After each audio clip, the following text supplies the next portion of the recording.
Hopefully, good afternoon, everyone. Again, the Committee on the Whole is, we're still in recess until we get a quorum, so we'll remain in recess until then. And then I'd like to thank the Ranking Member, Tina Rose Winya-Barnes, for being here, and Senator Tello Tidegwe, right on time, and Senator Perez.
Oh, this is working, I guess, now. Keep trying that once in a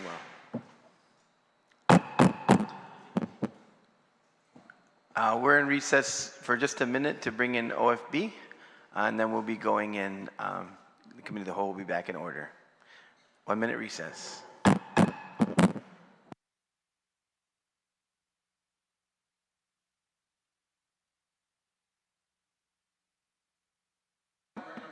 Yo, yo.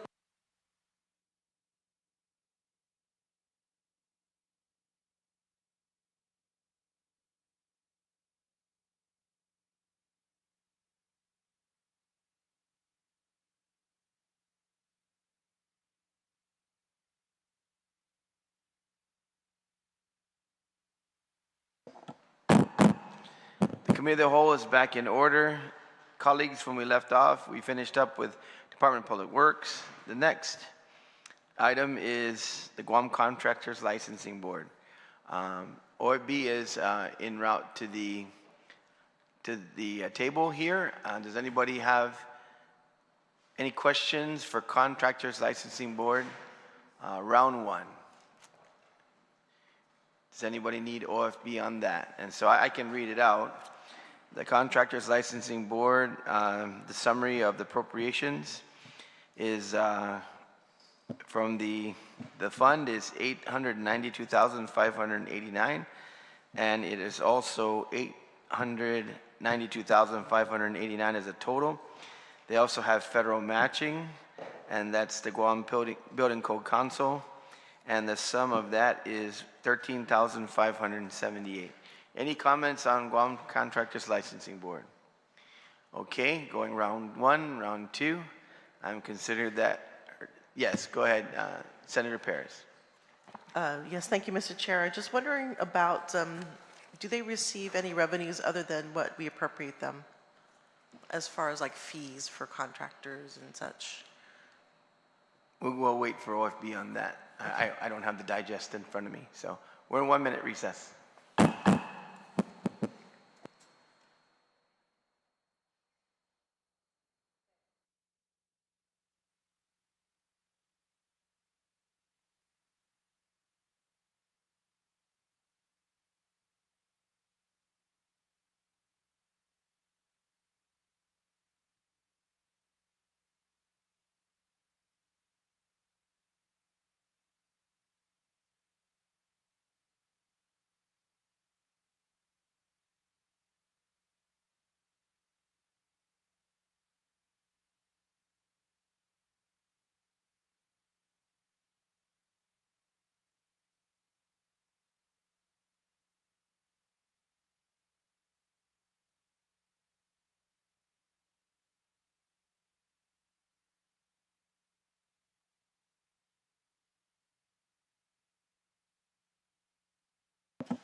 Committee of the Whole is back in order. Senator Perez, you're recognized once again. OFB is here to answer any Budget Digest questions. Yes, good afternoon. So I just had a question regarding Contractors Licensing Board, if they receive any fees or other types of revenue other than what we appropriate them.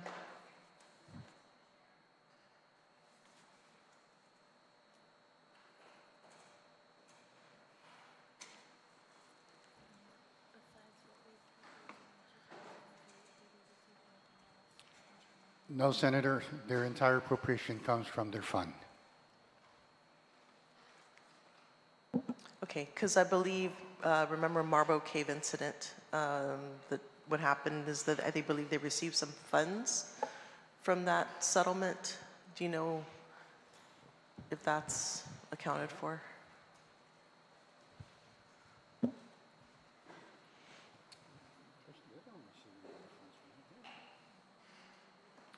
It's EPA, no? Or Yeah, no, Senator. I am not aware of them receiving any other funds other than from their actual fund. Okay, thank you. Welcome. Okay, round one, round two for Contractors Licensing Board. Hearing and seeing no questions, we're going to consider CLB having been heard. Okay, now we are on Guam Board of Registration for Professional Engineers, Architects, and Land Surveyors, otherwise known as PEALS. Steve, Director Guerrero, I'll recognize you. All right. Thank you, Senator. For the general fund, the Appeals Board is getting $98,449. And out of the Appeals Fund, they're getting $278,203 for a grand total of $376,652. This is a status quo request, and it's the same amount reflected in the EBR. Okay, so on the Appeals Board, any questions on round one? For the Appeals Board, any question on round two? Just how did it increase most of Senator Chalai, these? you I mean, recognize. sorry. Yeah. Yeah, increase, the appeals fund itself. What funds it and how?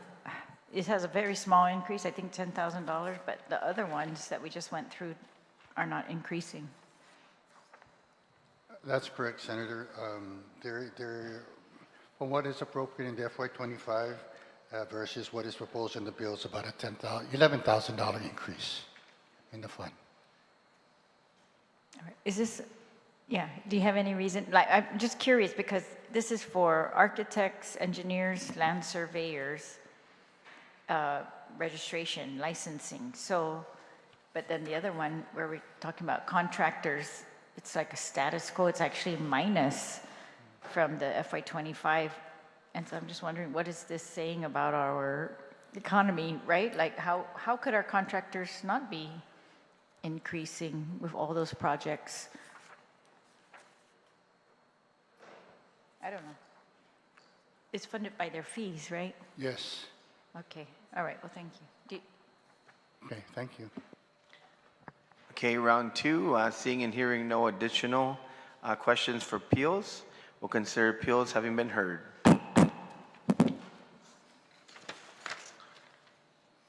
Colleagues, we are now on the Guam Police Department, GPD.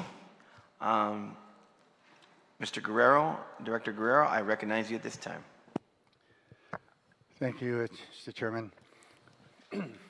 For Guam Police Department's appropriation for FY26 out of the general fund, it's $53,618,873. From the Police Patrol Vehicle and Equipment Revolving Fund, it's about $331,255. From the Police Service Fund, it's about $1,070,049. And out of the TAF, it's $4,550,556 for a grand total of $59,570,733.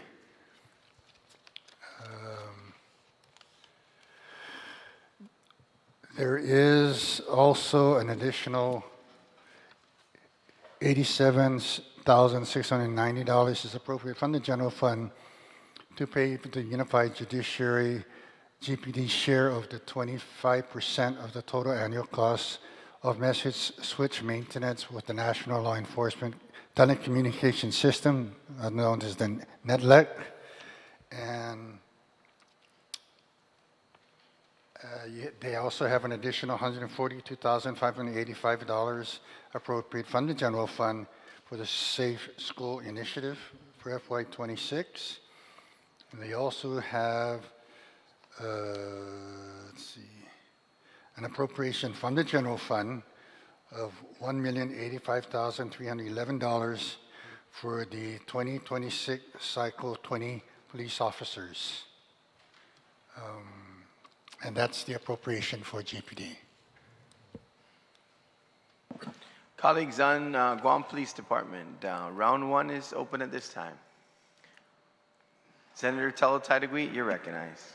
Could we get the comparative to FY25, starting with the general fund of $53,618,873? What's the difference between the FY25? What's the variance between FY25 and the proposed 26 on general fund only? The variance, Senator, is about 1.4 million. Increase, 1.4 million increased, right? Increase, yes. Okay. It looks like all of them, even the vehicle and equipment, police service fund, and tourist attraction fund, all these also increased. So it's a, and then as well as the matching grant and aid. So now all in all, compared to what we gave last year in FY25, how much is the increase in total?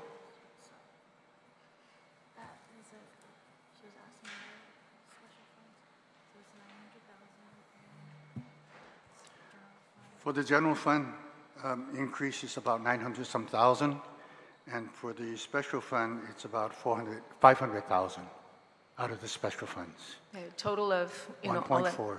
$1.4 million increase for GPD. Yes. Okay, thank you. That's all.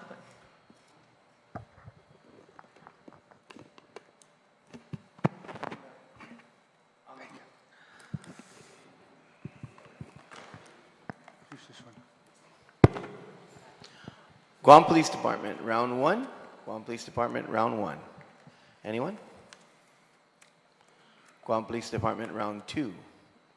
Senator Chalahi, you recognize.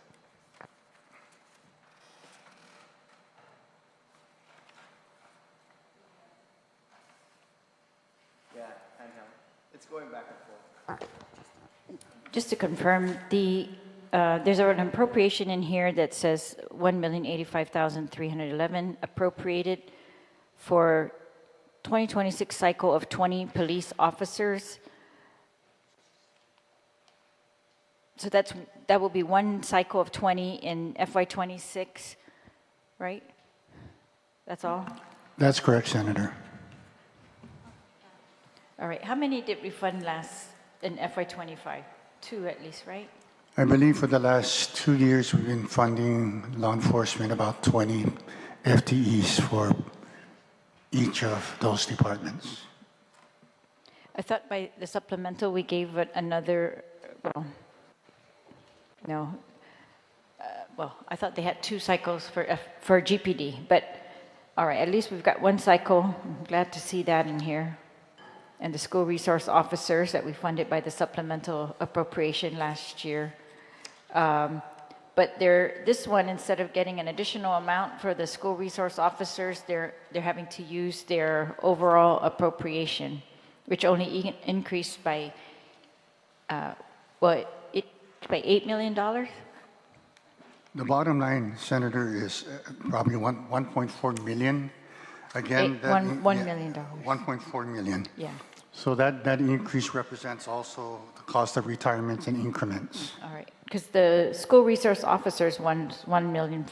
Yeah, so I hope they're going to be able to cover all of those, the new cycle and the school resource officers, together with all the other things that they are working on. I know that they've got a lot of things on their plate right now. The cameras, the co-bans opening up, the 2 Mon precincts opening up, This covers the Tumon precinct as well, and what they needed for that. I think when they opened, they said that they were short on personnel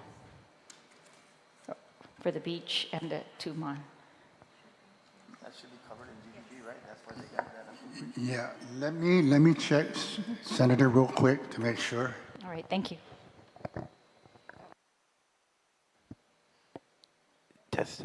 Also, just to keep in mind, depending on when the cycle starts, and that's why we do it like this, there's going to be accumulating lapses up until the cycle actually begins.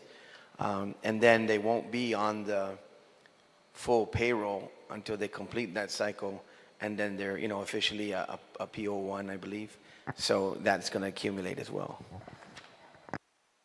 Senator, your question, it does include the Tumon precinct, yes.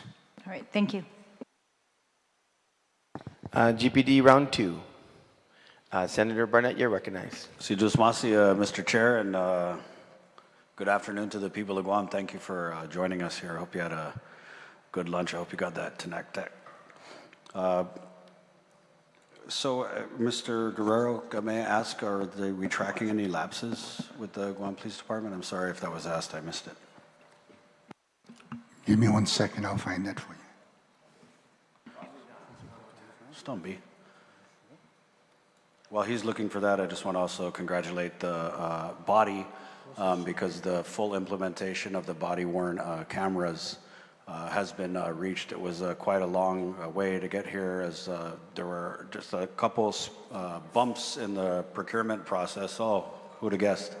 But they have completed the training, they've completed the general orders, all the rules and regs. They also underwent a pilot program with certain officers in certain divisions at the beginning of the year. I just want to congratulate the body. The measure was supported unanimously. It was signed into law by the governor.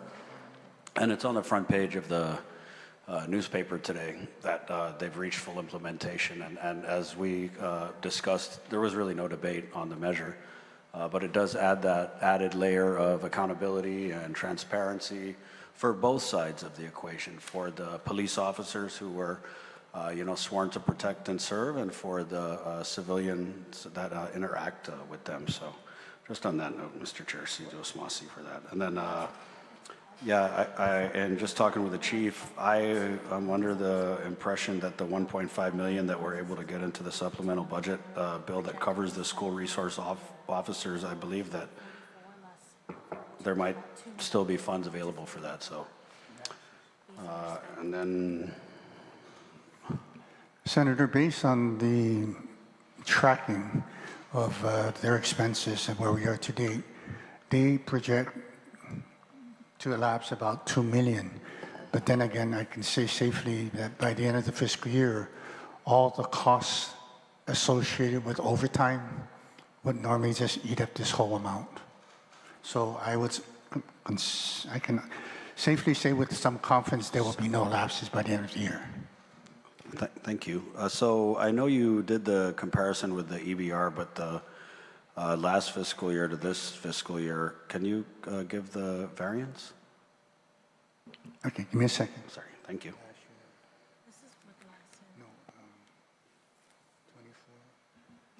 Are you asking the variance between 24 and 25? Yeah, what's proposed in the bill versus what they were given last fiscal year, or this current fiscal year? It's 1.4 million more. Yeah, I don't know if I have because mine says 59 million, and I'm looking at the budget law from last fiscal year, and it says 49.5, so I don't know. That amount must be inclusive of all the other special appropriations at the bottom, not just the operational amount. Thank you, Mr. Guerrero.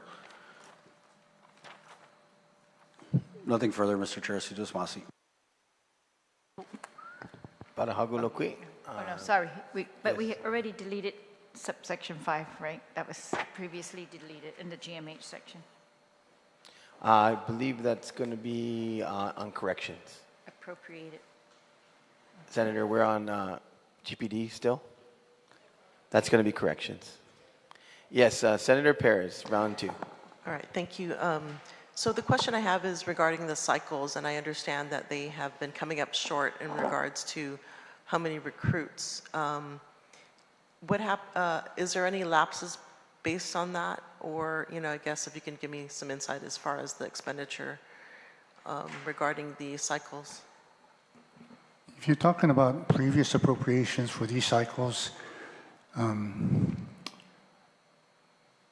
I can't tell whether or not it's actually lapsing simply because it's embedded in the bottom line total of the agency. What I will say is that I believe last year, and the way we did it in the FY25 budget, is we tried to appropriate based on when they were supposed to start the cycle. Because these cycles are not all, they don't start on October 1st. So funding for these positions for the whole year just didn't make sense. So in our communication with the departments, we always ask the departments, when do you anticipate to start the cycle?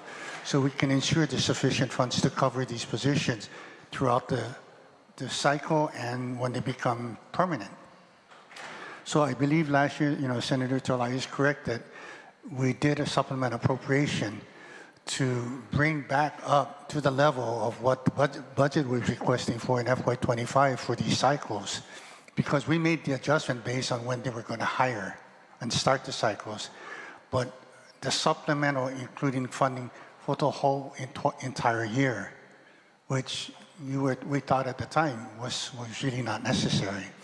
So this year, we're giving them the entire appropriation, thinking that they are going to start October 1st to get these people on board to maximize the use of these appropriations. If not, I would definitely say with some confidence there will be some lapsing if they don't start it immediately. If they wait into the second and third quarter, you're talking about half of this appropriation is going to lapse if they don't do it by then. But to your question, whether or not they lapsed last year from this, it's kind of hard to tell because it's embedded in the total bottom line. Okay, and then they do have a program within DOE. I think they're just starting this year or maybe next school year. They're doing I guess a workforce development program within DOE. Do you know where the funding comes to support that? No, Senator, and it's definitely not going to come from GPD, so because it wasn't part of their request.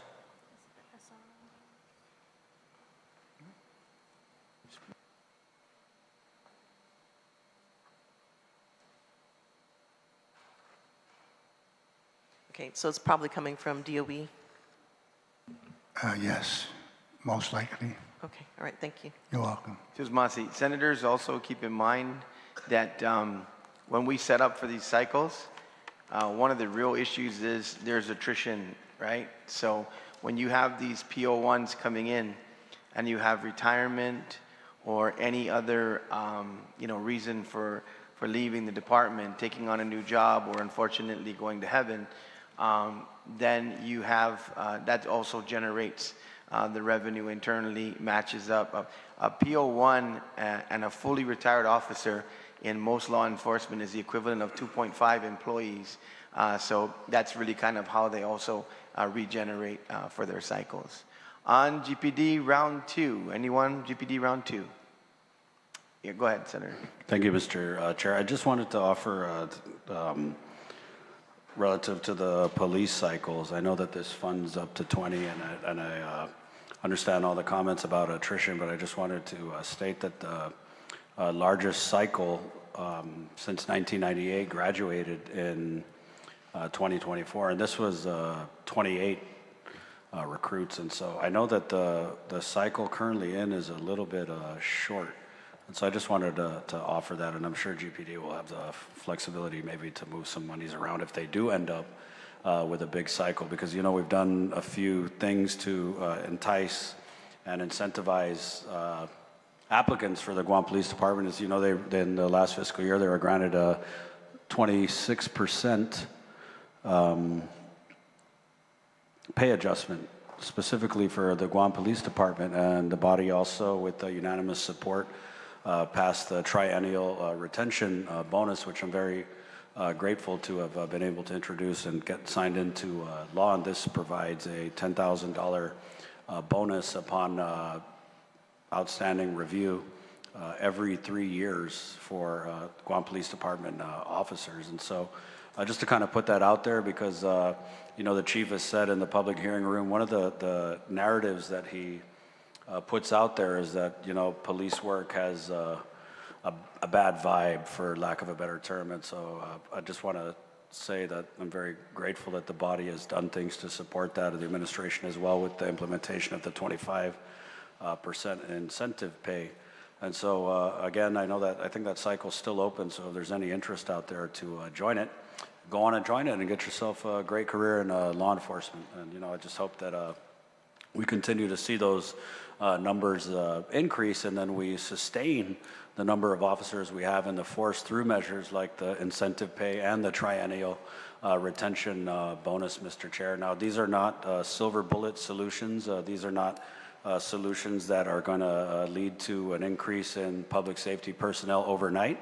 But I believe as time goes on and more people become aware of this, and we also address on the kind of like the front end of it, the fact that many people who apply for this job and take the test, which is essentially a high school equivalency test, a lot of them are failing that test. So I think that's the other piece of the puzzle, is that we have to ensure that we do things like support, you know, budgets that aren't disastrous for the Guam Department of Education, so they can invest those funds into the classroom, and we end up turning out students who can do things like pass a high school equivalency exam to enter into a law enforcement career. And you know, the other piece of it too with the Guam Police Department is very similar to the junior ROTC that we have in the high schools. They also have a pilot program that's police-centric at Tijan High School. And so I want to commend Officer Tapao and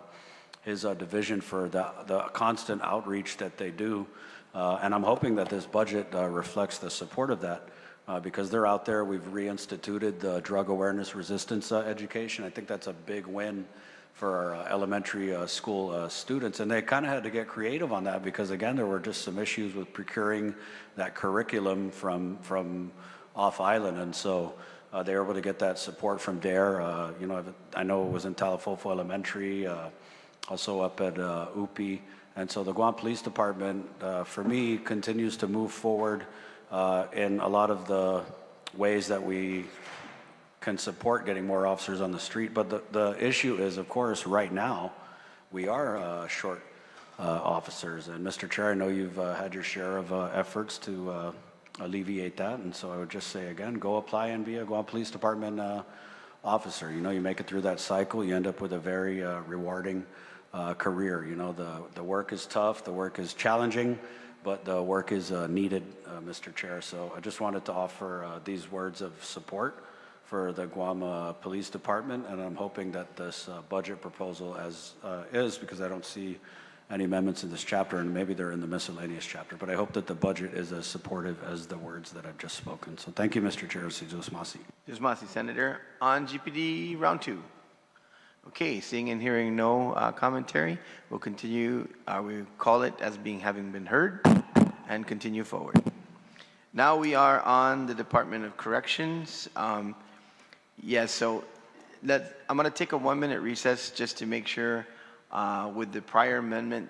I don't know. I think we'll be. I don't know if we're tracking in the drive or it's part of engrossment to line out the amendment that passed. So I'm just going to take a 1-minute recess.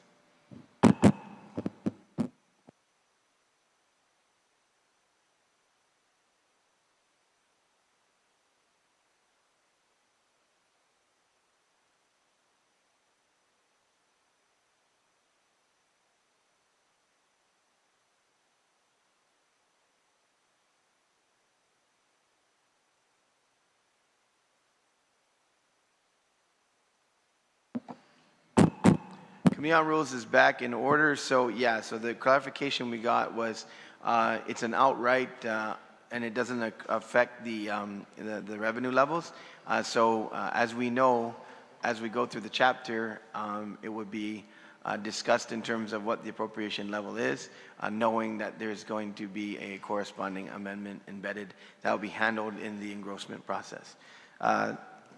Director Gumatato, you have the floor. Guerrero. Comitato's right there. Thank you, Senator.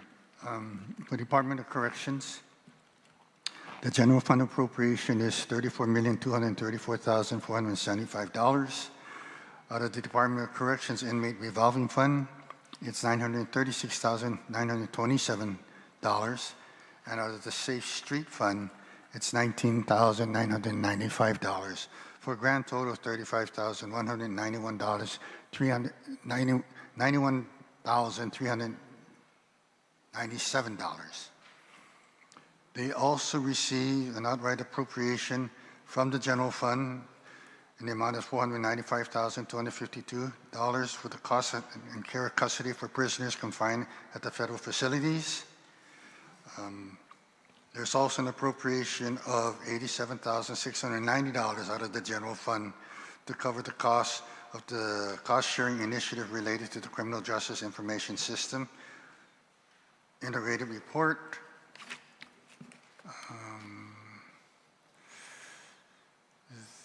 There is an appropriation, outright appropriation from the general fund of $294,610 for the annual fee for the user access and maintenance correction management system. And there is a $3,650,000 approved from the general fund to pay for the Guam Memorial Authority as per the MOU between DOC and GMH for providing healthcare services to inmates. And I believe the last one is an appropriation of $1,645,540 from the general fund to Department of Corrections to fund the FY2026 cycle of 20 corrections officers recruit. And that is the appropriations for DOC. Sus Masi, Director Guerrero. On Department of Corrections, round one is open for any comments, any discussion, any questions. Senator Talahi, you're recognized. Thank you. Just wanted to find out, why did we not fund the $5 million for the DOC? I'm sorry, Senator? Why did they not include the $5 million for DOC? For their facility.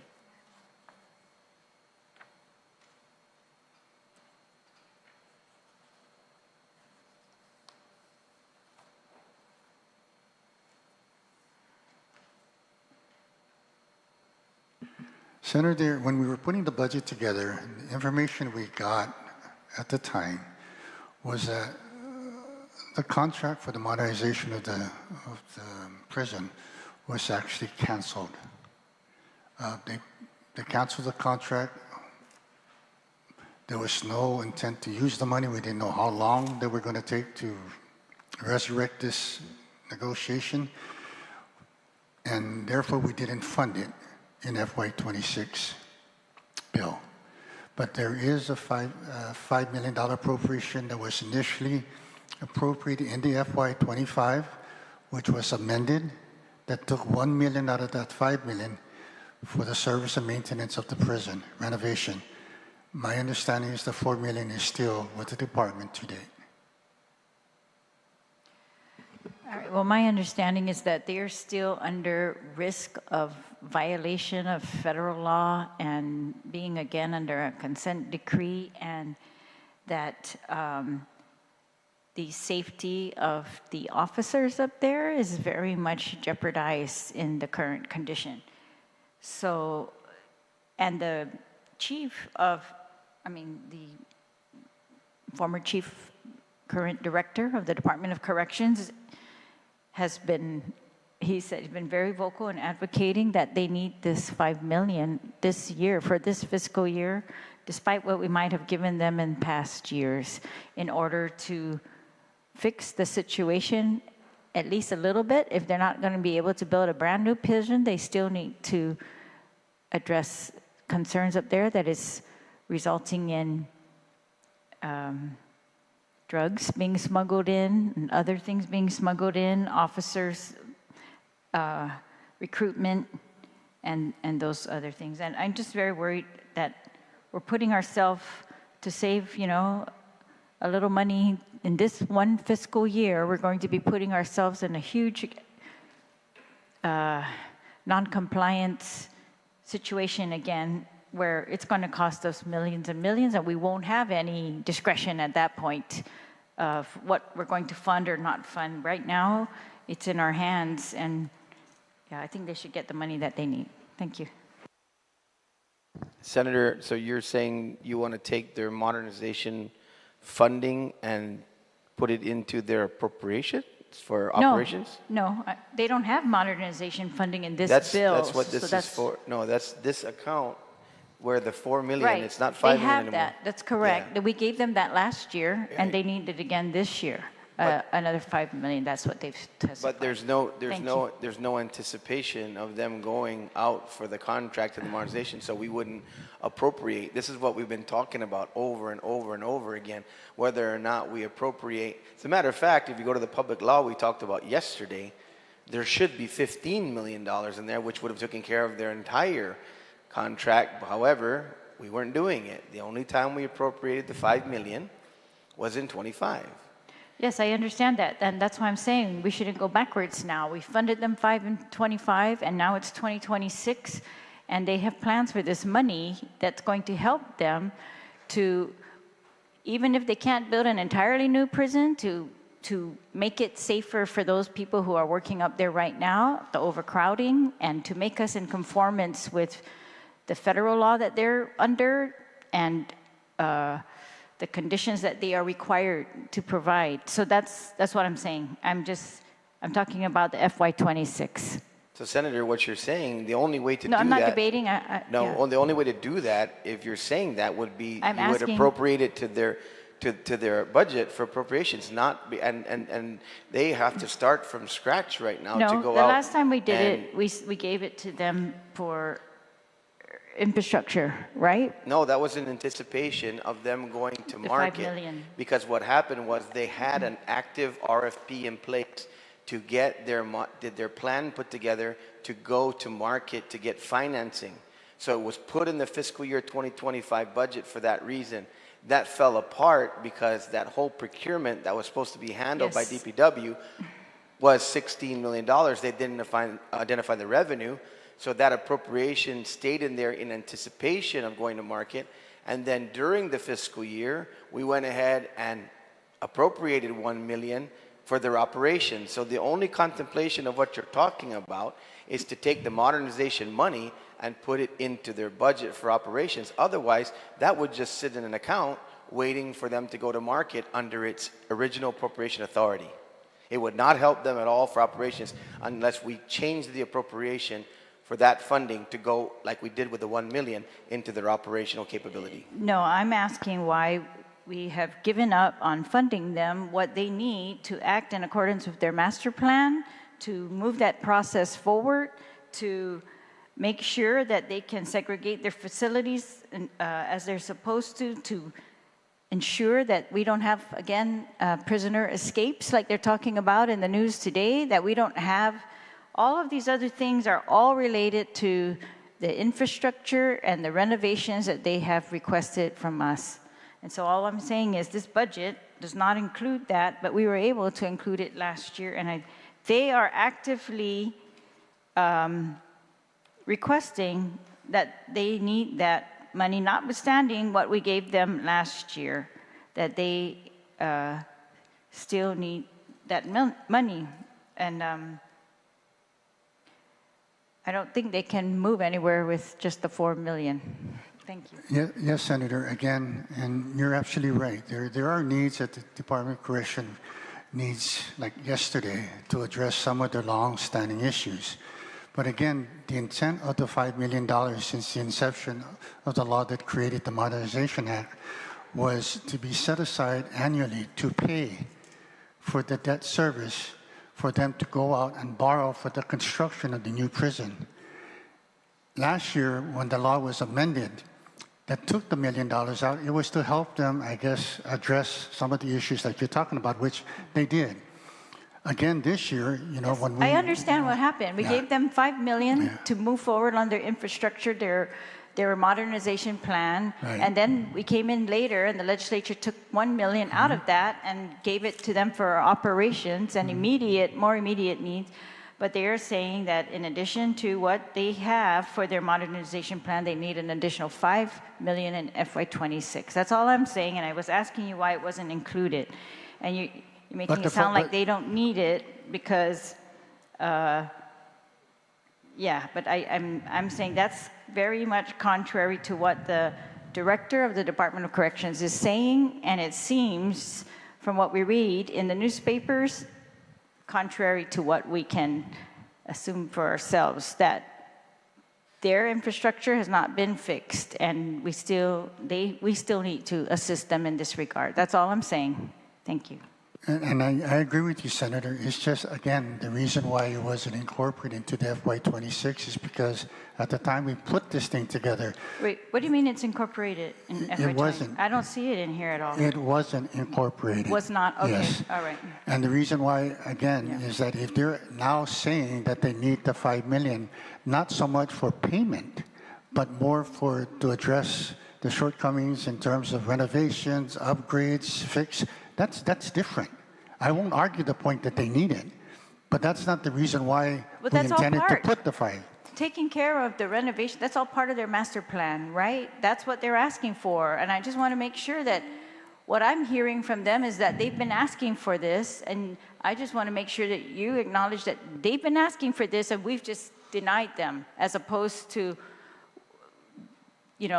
that they've told you anything contrary, that they don't need this, because that's not what they're saying in the media. That's not what they've said to us in their letters to senators.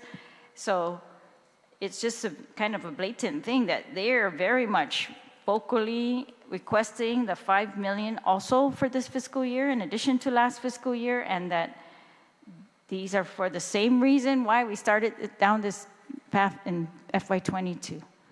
Thank you. We'll have to communicate with them.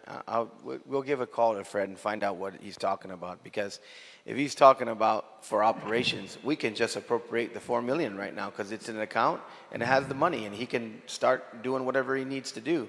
And then when he's ready to go to market, appropriate another $5 million. Senator Barnett, you're recognized. Thank you, Mr. Chair. So what had happened was, you're right, we should have had $15 million in that account, and had we had that $15 million, we could already be well on our way towards the modernization and the eventual construction of a new prison. But the director came to the body and asked to take $1 million of the $5 million that was appropriated specifically for this cause to address immediate repairs, and then the project was subsequently canceled, even though the architects, the A&E folks, had opted to do a phased approach to the design process so that DOC could stay within the $5 million a year. Unfortunately, all of that work, and we're talking about 18 months of work between DOC and this entity, it went down the drain because we had to take $1 million out of that $5 million for DOC to address immediate needs at the prison. And I don't think that means that the need for the $5 million, the need to proceed with the A&E and to move forward with the modernization and the construction of a new prison, I don't think that's a moot point. And let's just be honest with the people of Guam. The reason why this wasn't included in the budget was because it was one of the things that was left off the table so we could make up the $40 million of BPT reduction. It was the money for the tax refunds, Simon Sanchez, the $5 million for DOC, the savings in the rainy day fund. And as we go through this process and kind of reverse engineer these things back into the bill where they should have been in the first place, I think we need to do the same for the Department of Corrections. And I don't think we need to call the director. I don't know if people in here are taking his calls because he's been very, very clear about the need for this. And I think it's interesting that we have colleagues who have oversight of these agencies, but when it comes to addressing their challenges, it's crickets. But we can go on all day about the struggling multi-million dollar corporations, sir. So DOC has been very clear about the need for this $5 million. I know we read the papers. And just to kind of go over that $1 million that we appropriated, to date, DLC has spent around $300,000 of that.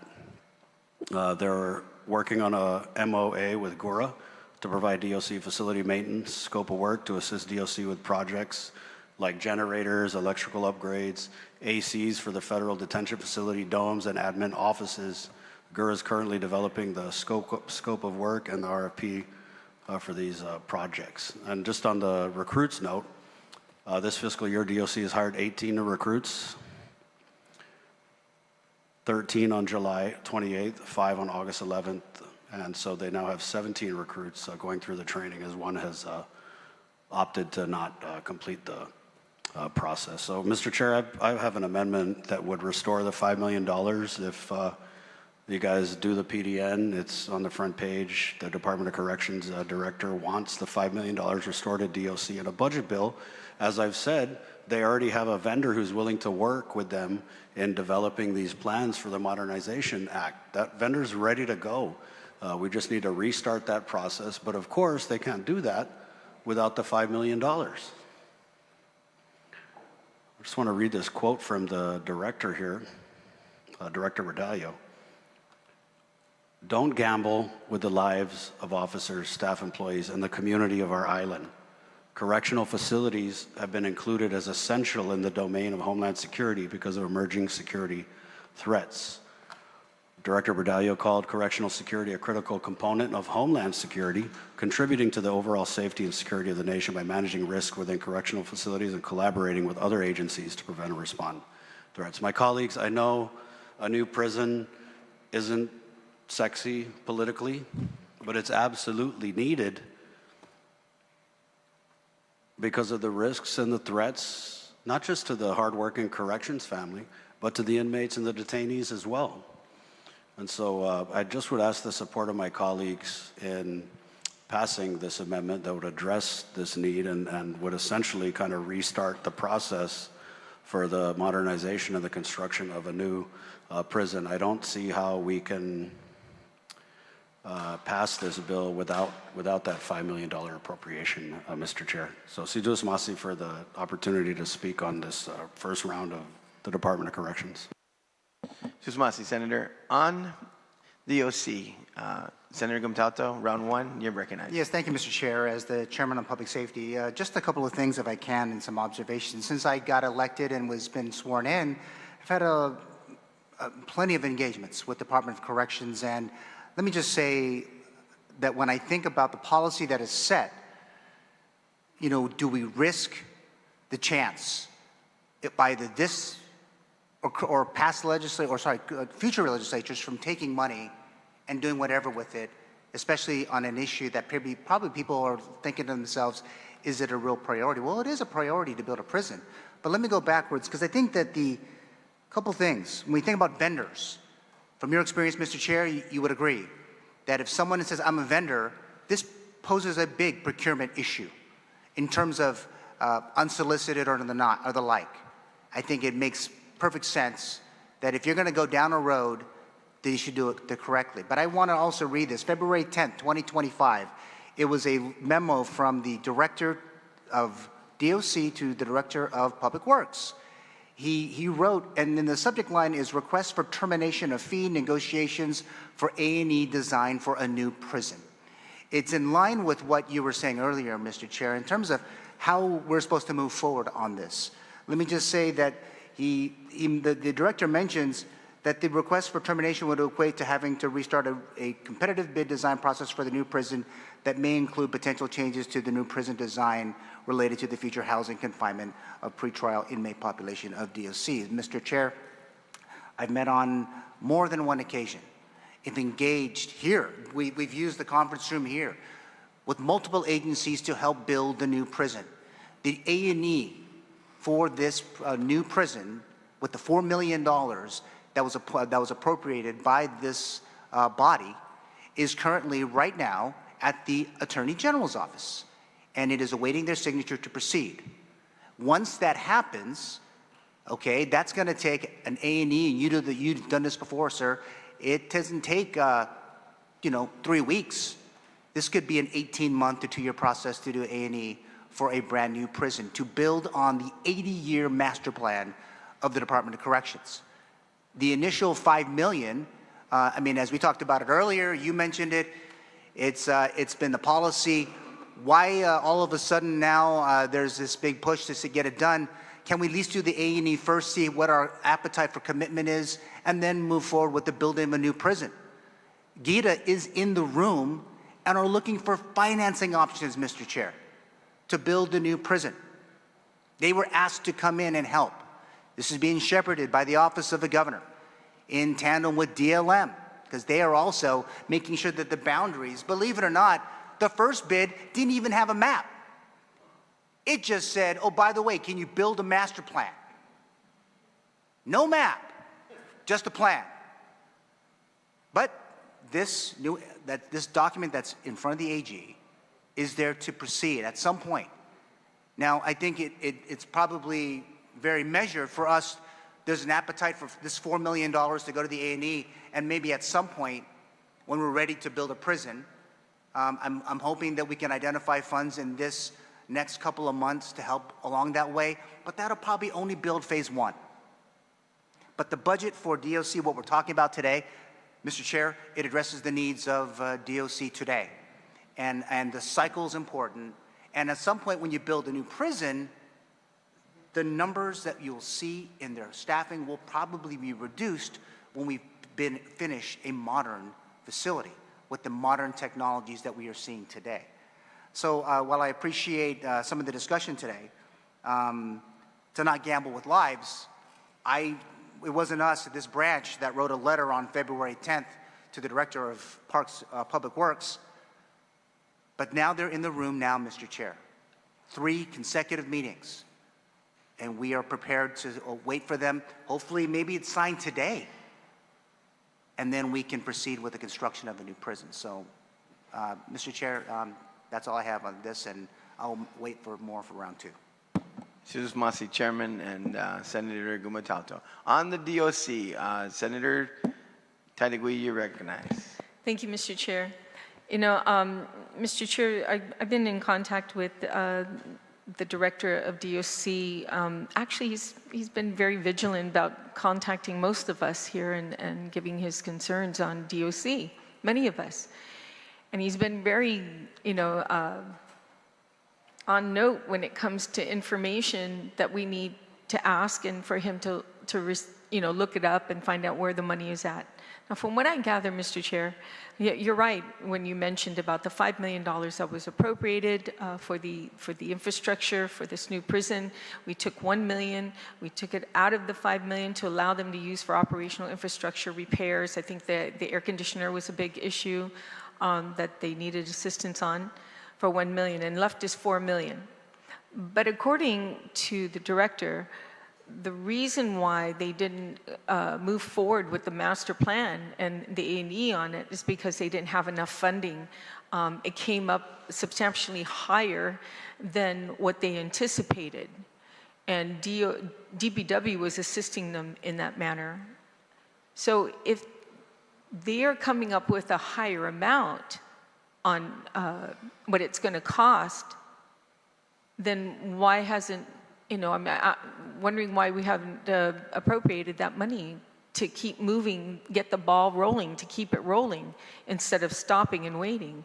I mean, did DOC come to OFB to ask for money, additional funding, because the A&D project is costing more than that was anticipated? They had to cancel the bid because they didn't have that much money to move forward with it. So again, my question is, did they give you that figure, that money amount that they need to move forward on the A&D?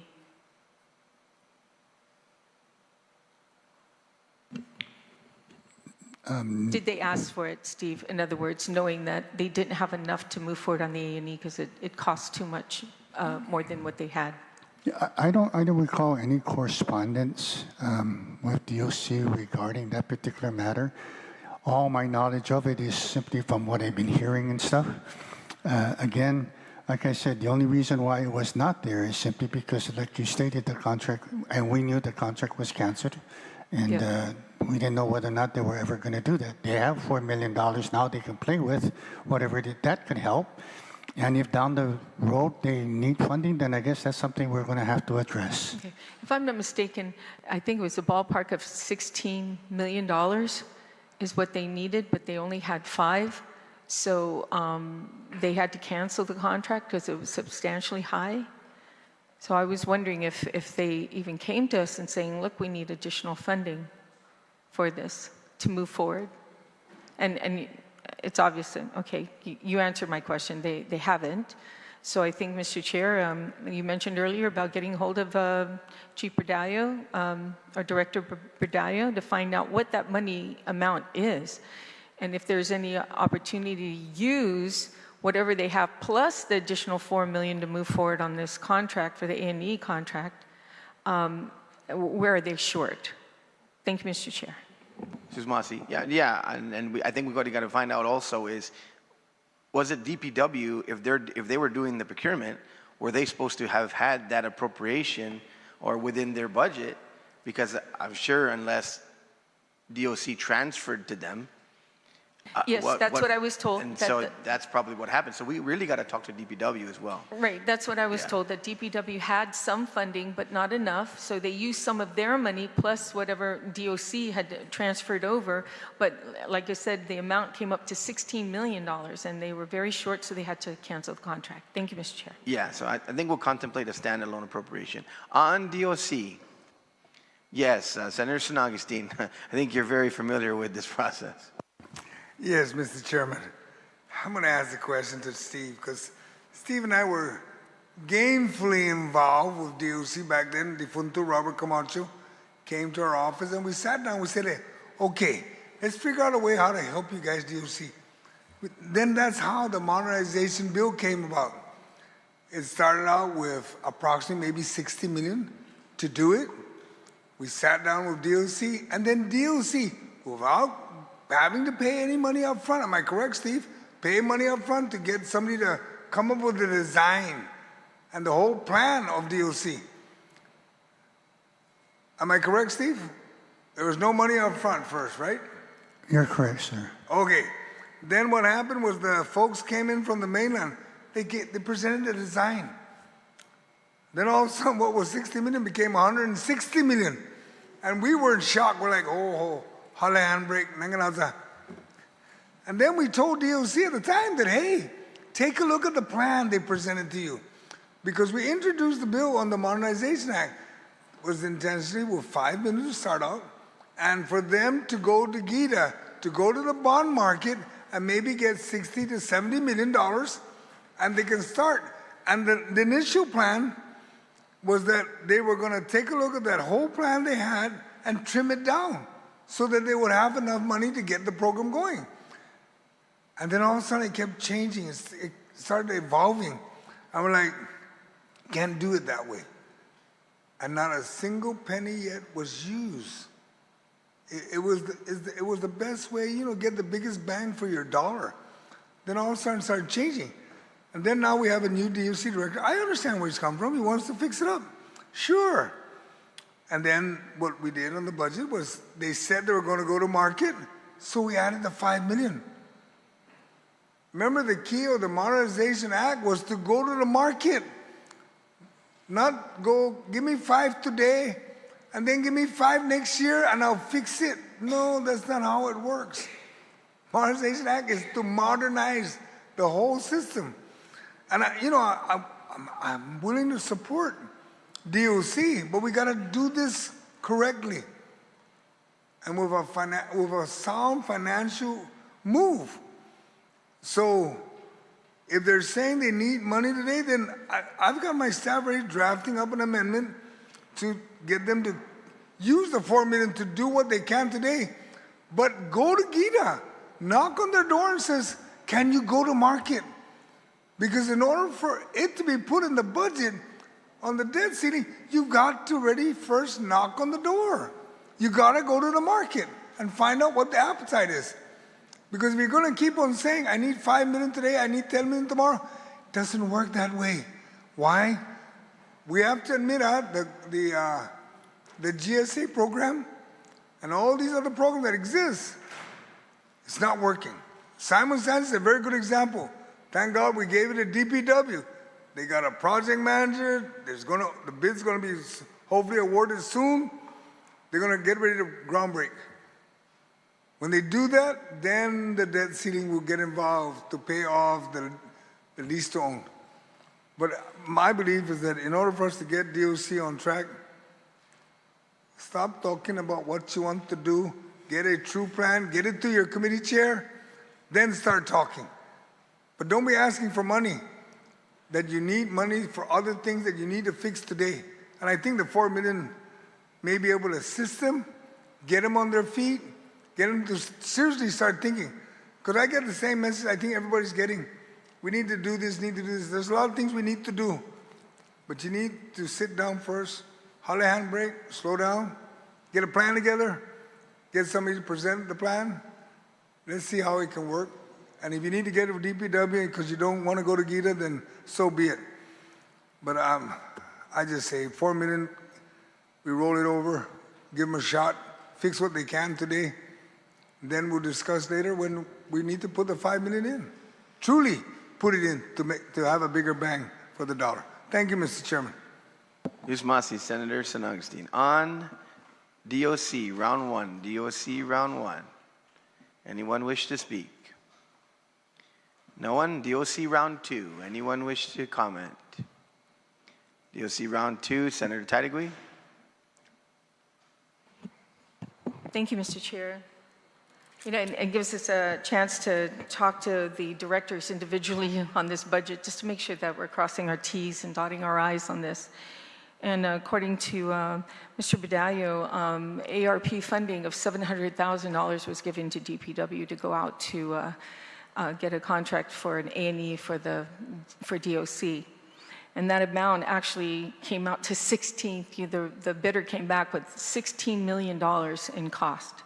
So of course they had to kill that project. But at this time, according to the DOC director, all they have is the $4 million left over from that $5 million that was given to them. $1 million is being used currently right now. So they need quite a bit of money at this time in order to move forward on that A&D. And you can't go out to bid unless you have at least substantial funding to cover it. They've already been out to bid once, and it's $16 million. So just wanted to let you know I did verify in talking with the director of DOC. Thank you, Mr. Chair. Usmasi, Senator Tadegui. On DOC round two. Senator Barnett. Mr. Chair. Just wanted to stick up a little bit for the corrections officers who are up there at Magaʹhågan, who are down here in Hagatnya, and I don't think they want us to hulla the handbrake, Mr. Chair. I don't think they want us to despacio fan ignacio. I think they're working in conditions where we have one corrections officer watching nearly 100 inmates and detainees. So I don't understand the lack of urgency from the body when the Department of Corrections is telling us exactly what they need. They need millions of dollars to move forward with the modernization and the construction of a new prison. And it's interesting to me that, you know, out of one side of our mouth, we chastise administrations for not putting aside money for projects, and out of the other side of our mouth, we're saying that, oh, we don't need to put aside money for projects. We should just come to a screeching halt and not move forward with the plans to build the new prison when it's absolutely needed. We like to talk about going on tours. Go on a tour up there in Magaʹhågan. Go to the domes. Go and see the conditions that these inmates and these detainees are in. Go and look at the conditions that these officers are working under. Mr. Chair, Point of order, Mr. please. Chair. State your point of order. Well, I know you can hear the heckling going Yeah, on back here while I'm speaking. That would probably be disorderly. order in the House. You may proceed. Thank you, Mr. Chair. So yeah, I'm just not sure the logic is not logicking right now. It's just not logicking, but I'm going to go back to what I've been consistently saying. The reason why they have to defend these shortfalls, defend jeopardizing critical services para itautauta, is because we have prioritized the corporate tax payoff. So now we need to do backflips and argue that we don't need a new prison. We don't need $20 million to pay your tax refund. We don't need to give DOE a budget that isn't disastrous. It's perverse.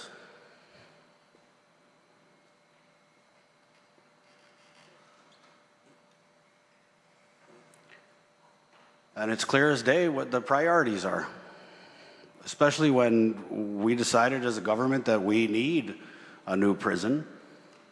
And I don't understand how we expect them to move forward without the funds to do the A&E design and to move forward with the construction of a new prison. So I just note that, you know, people are watching and they see this for what it is. They see that, you know, Lana, you guys went a long way down the road, Latzi direction. Thank you, Mr. Chair.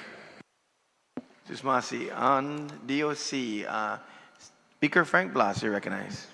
Thank you, Mr. Chair. You know, Mr. Chair, it's amazing.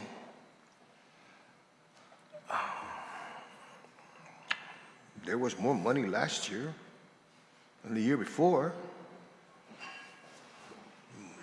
but nobody clamored.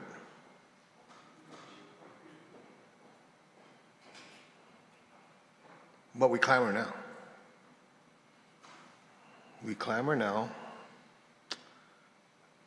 while presentation after presentation provides to us information of excess funding that exists, of more money that was put in than was needed, or that was used. I don't want to say needed, because they all claim they needed it, but they didn't use it.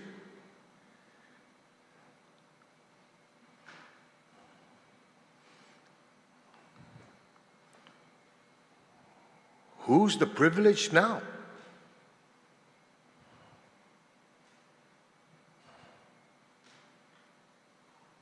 We're going to hear this rhetoric time and time and time again. Or do we need to? Do we need to continue to hear the rhetoric of, oh, we decided we're going to do it this way because we want to give the money back to the people?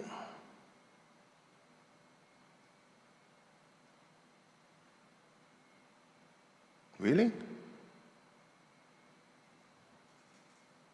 Where was the clamor for the $5 million last year? Where was the clamor for it missing?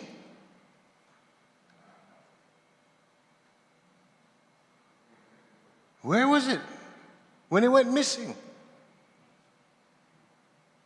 Along with the $35 million.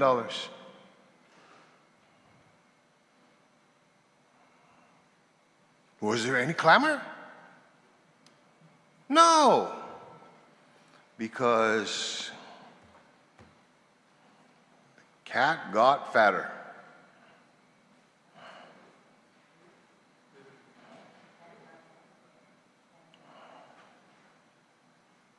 So, I caution that when we say that we're doing this in exchange for that, well, we're doing this because what we've been doing wasn't working.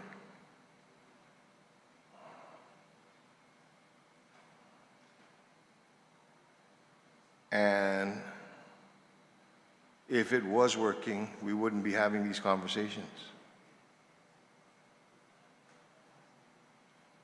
I want you to think about this, Mr. Chair. because it is still unresolved. We're worried about giving back to the people $40 million. Well, what about the $40 million that is missing of the people's money?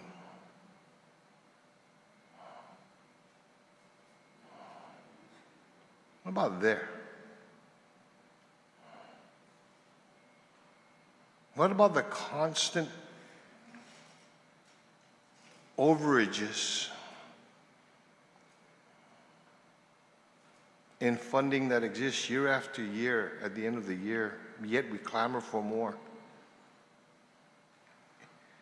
In other budgets, and maybe it's something that we need to implement here, exists where at the end of the year, if you have an excess, you lost that excess. Not only do you lose that ability to use that money, but your next appropriation, next year's appropriation, will be reduced by that amount.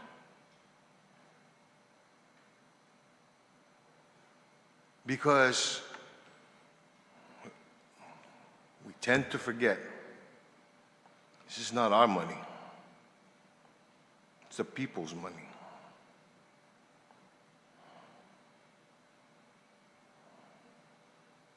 And I think one of the things, before we even think about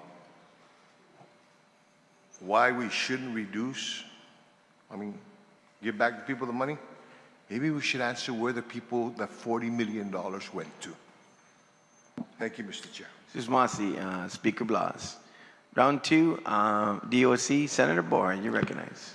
Thank you, Mr. Chair. I'm sitting here listening to all sides.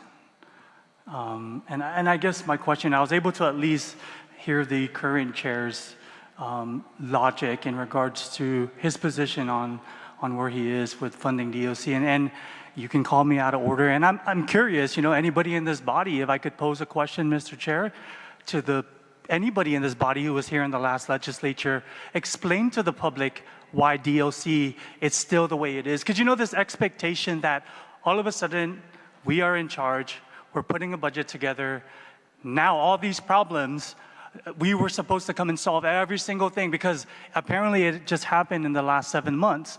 So if any of these fighters that are fighting for the people who have been in this legislature has the courage to explain to the listening audience, my dear people of Guam,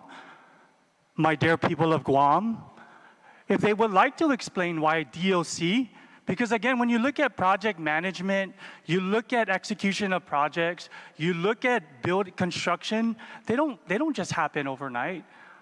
When you want to address a problem, it should have been addressed. So again, Mr. Chair, again, if there's a solution that they've had for the last 20 years or the last maybe 5 years for some who have only been in the legislature, Mr. Chair, I'm open to ideas. And I can say that at least on ours, with the majority, we can sit and talk about solutions and we can work together and make sure. But I'm curious to know what is the proposal in regards to the bad things that we're doing to the people of Guam, Mr. Chair. So if anybody, Republican or Democrat in this hall, and those accusing us of going to take care of our friends while the community is suffering, if they could explain what has gone on in the last 10 years, 5 years since COVID, when all the millions of dollars have come, billions actually that have come into this hall.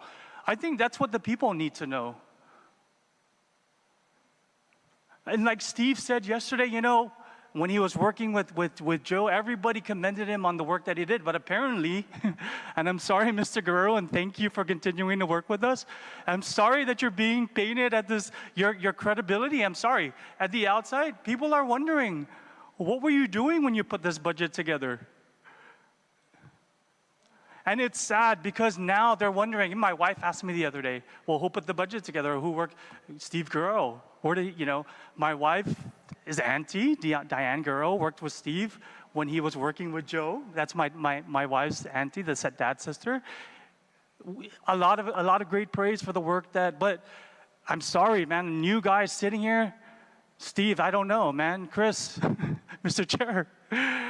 Chair, and at the end of the day, if this caucus thinks that Steve did a bad job, we need to reevaluate, because we've questioned every single thing. And, you know, I was told the other day, this is the process. And that's what I don't understand, because, you know, even through the process of understanding and conducting oversight and working with my, you know, as much as people said you need to have an oversight, I mean, you don't need to wait till the cameras are on or we're in session to ask these questions. But I'm just curious, again, Mr. Chair, I'd like to yield the rest of my 1 minute, and I think my other colleagues would be willing to yield their time to any previous speakers who can explain, who have been in this legislature for the last 2-4 years, who probably had control. Thank you to former budget chair. He, you know, I understand his logic, and he had a very good explanation as to why we did what we did, and supported Steve's explanation. But apparently we're still doing something bad. And to, you know, enlighten the people of Guam, Mr. Chair, enlighten the people of Guam on why we're still where we're at. And I think, you know, current chair, my colleague from Talafofo, he's done his work. Thank you, Mr. Chair. Sidus Masi, I can tell you that Steve has done a wonderful job with this budget. It's a good piece of work, just like his normal budgets that he's put together with his 50 years of experience. On DOC, second round, Senator Parkinson, you're recognized. Thank you, Mr. Chair. So why do we still have all these problems on Guam? That's a very good question. Honestly, I blame myself. There has been a lot of talk in this chamber about what we've done with our previous budget. And I'll own up to it. I dragged this chamber every chance I got to give that money back to the people in the form of power credits. I cajoled, I emotionally blackmailed, I did everything I could to make sure power credits went back to the people. And that meant projects like Simon Sanchez, which we could have just paid the whole thing with cash, didn't happen. That things like the new DOC down payment didn't happen. That we did not have enough to spend on other government services didn't happen. And for a large part, that is something that we could say about this chamber and the people who were instrumental in helping me do it. Because I didn't do this alone. I did it with the support of this entire side of the aisle, because nobody here is against the idea of giving the people back their money. We've done it to the tune of hundreds of millions. Think about that. Hundreds of millions in subsidies, in emergency services. We are willing. If that money is going to worthy causes, directly helping people fight during the worst cost of living crisis we've ever been, I would do it again.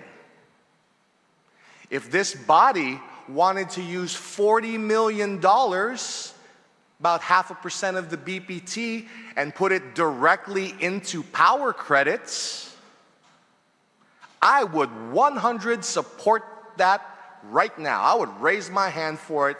There we go. We're getting 40 million away from other projects.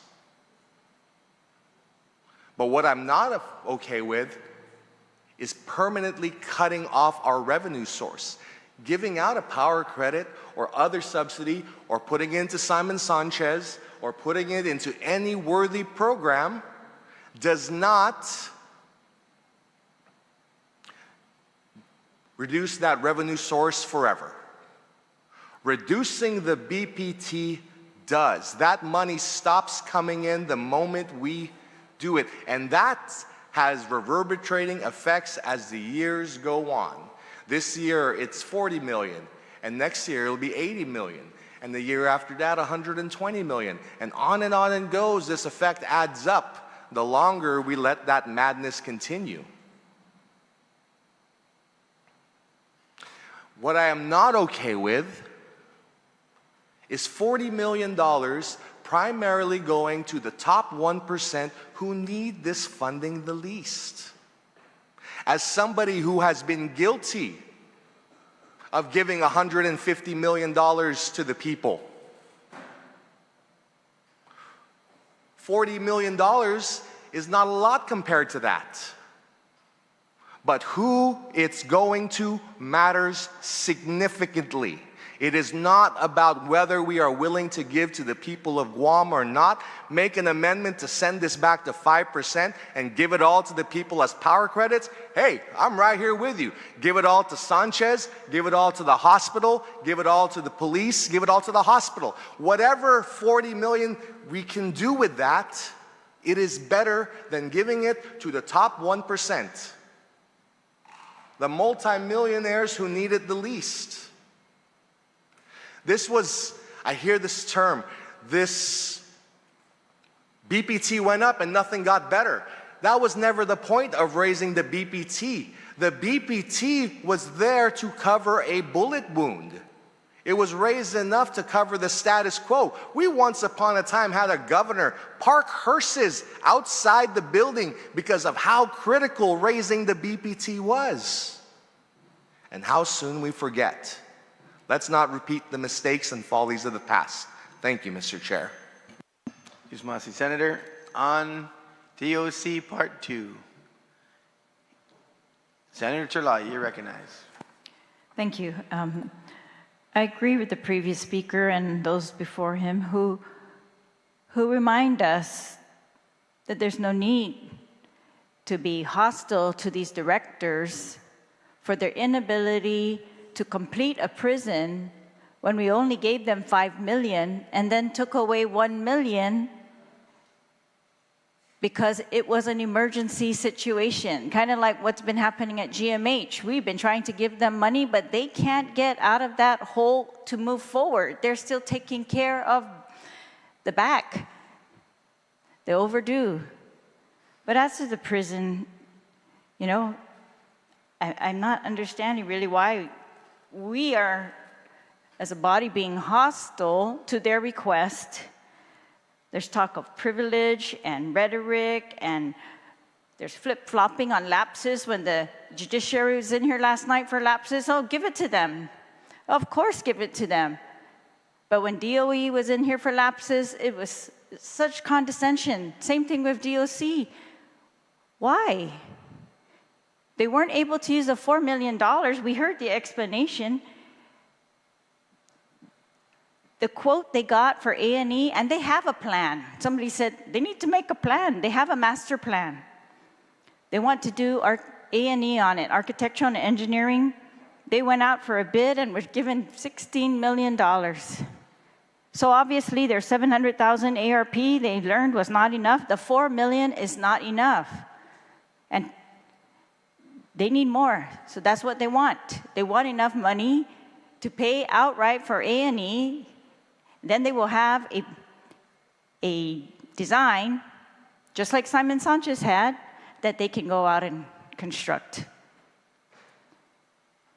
I don't understand let's see after this budget what our appetite is for building a new prison.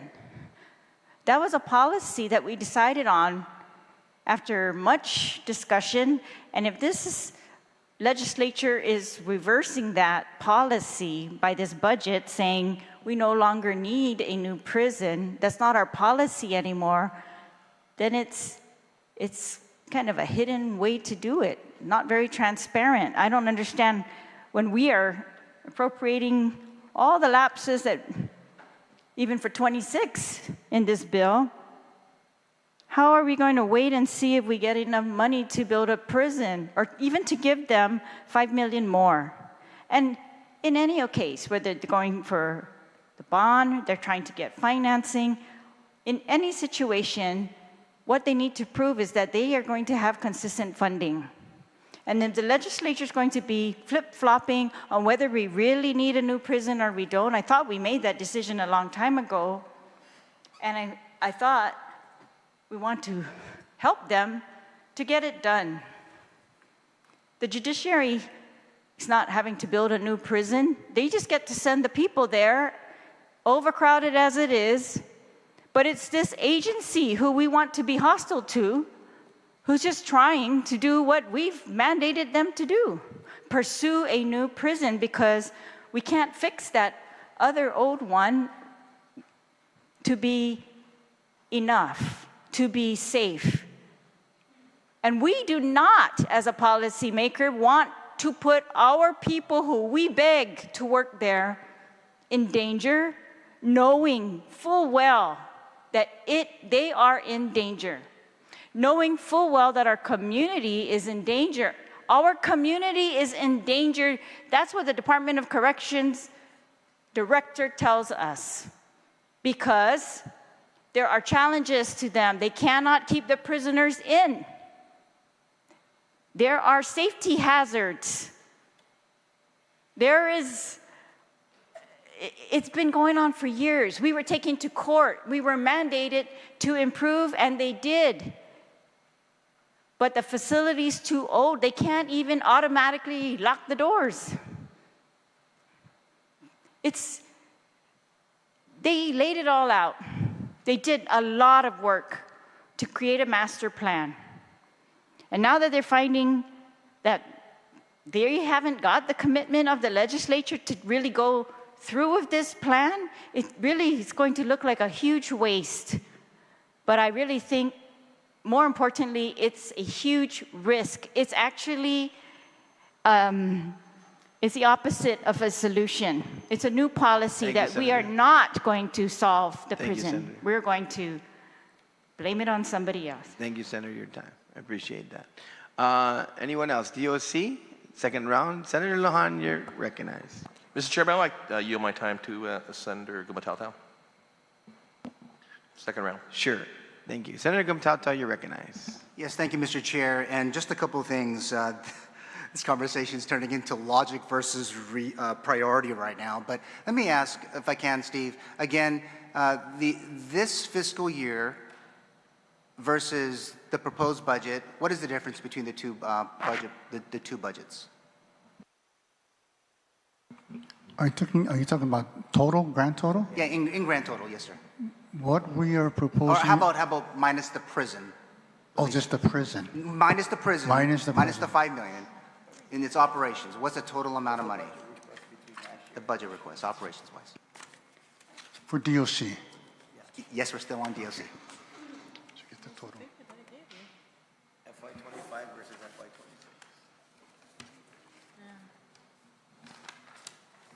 FY26. The difference, Senator, is approximately $431,225. We are increase. Ours is over. Okay. And so, again, let me just kind of make everyone understand in our community that's watching this, is that there's commitment to supporting DOC. People may not like the difference of that support, but it's surely support. And just if I may, being hostile to directors, I don't think anyone's in here is doing anything but asking them to do their mandate. They are appointed by the governor of Guam. They have a mandate to do their job. And I think that's all we're asking them to do. And for myself as committee chair on public safety, I'm working alongside with them. It's about priority, even for me. Mr. Chair, I visited on June 24th to DOC. I've had meetings in this building, July 1st, July 15th, August 8th. I must say for the record, Mr. Chair, and I know that Senator Matanani was in that meeting, but in 3 consecutive meetings, Mr. Chair, I think you should know that there was an advocating for a redo of a federally funded master plan by the director of DOC. Now, listen, I'm all for trying to make changes, an 80-year aspirational plan at some point, but we need to build a prison.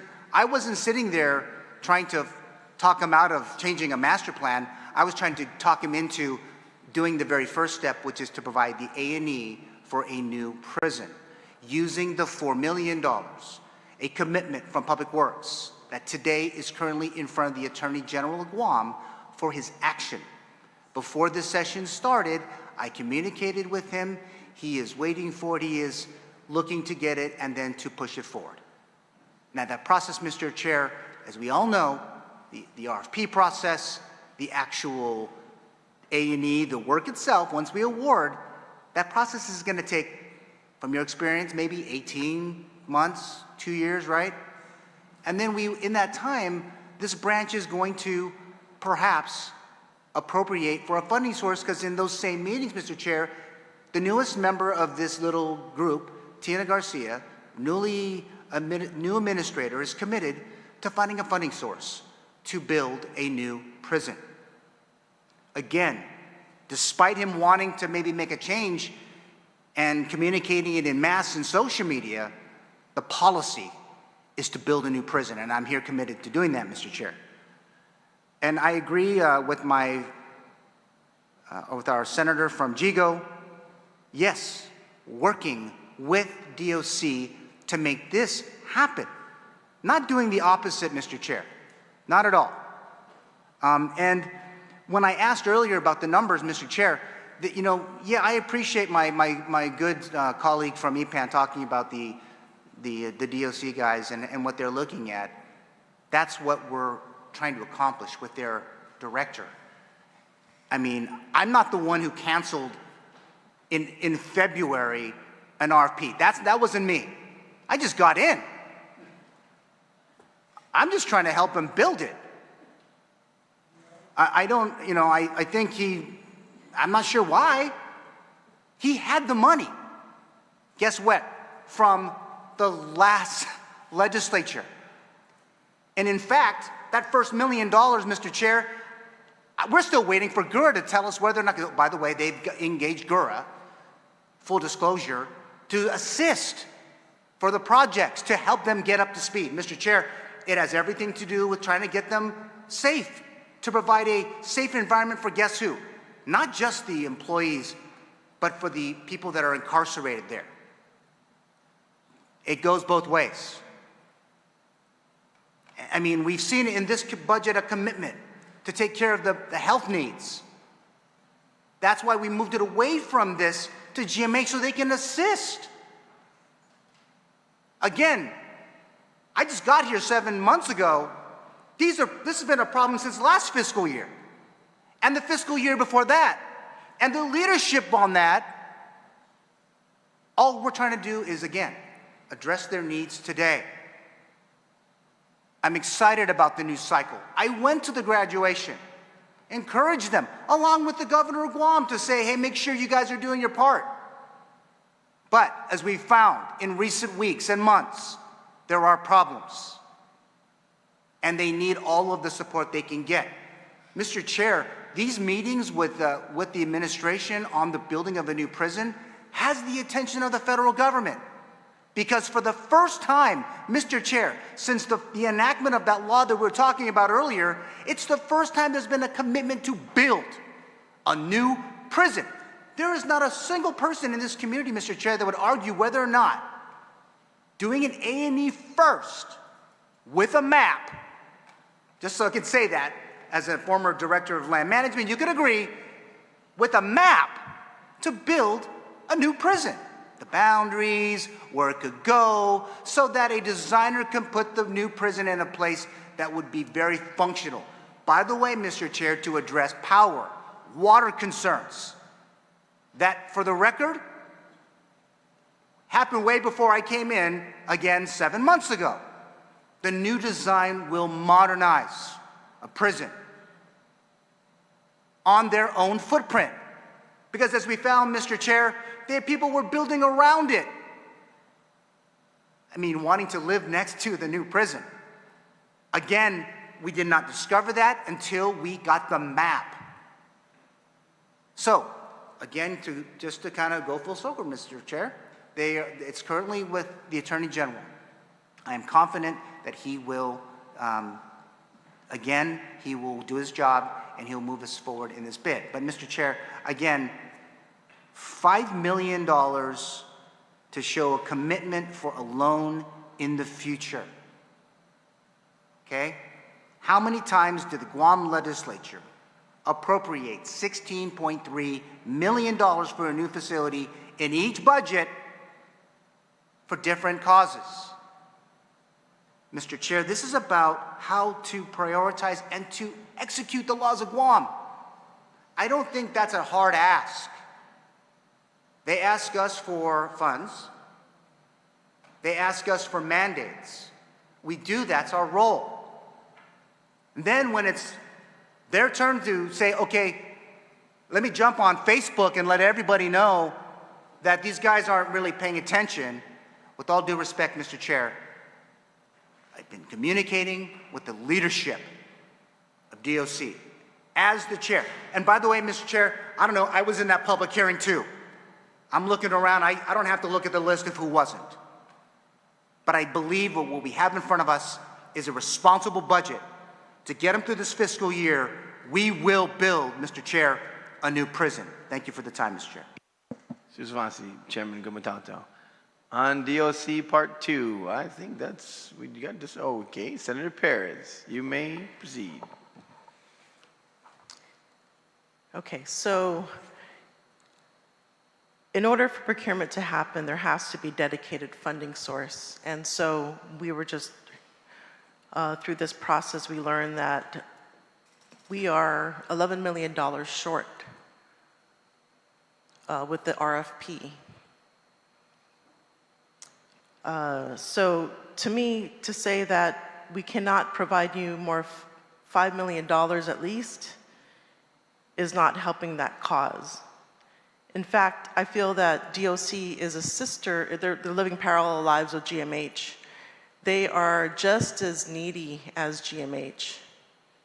In fact, probably even more so because there is a dearth of federal funds that can pay for rebuilding a prison. So it's really up to the government to close that gap when it comes to building a prison. And so we are clear that $5 million is not enough.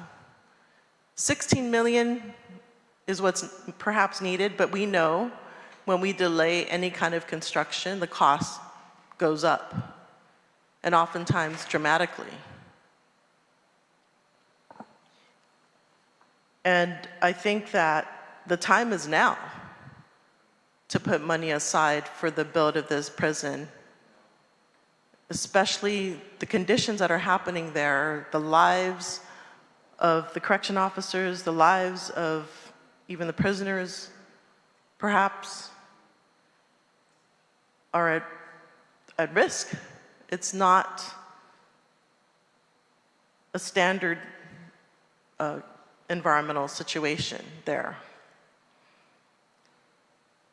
And I know the director, he is working so hard and so earnestly. You know, he could have retired, but he is committed to serving this community. He just needs the resources. He desperately needs the resources. And anybody who knows works in the government of Guam, you know, we have to make do with what we're given. You know, we find even teachers provide supplies. Nurses are now providing supplies.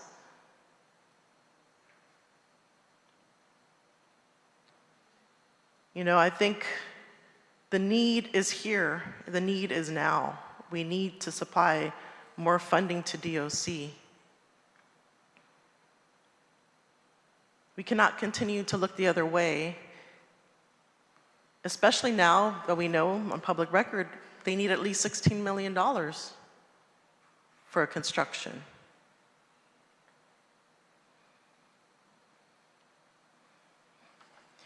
And of course, we can't continue to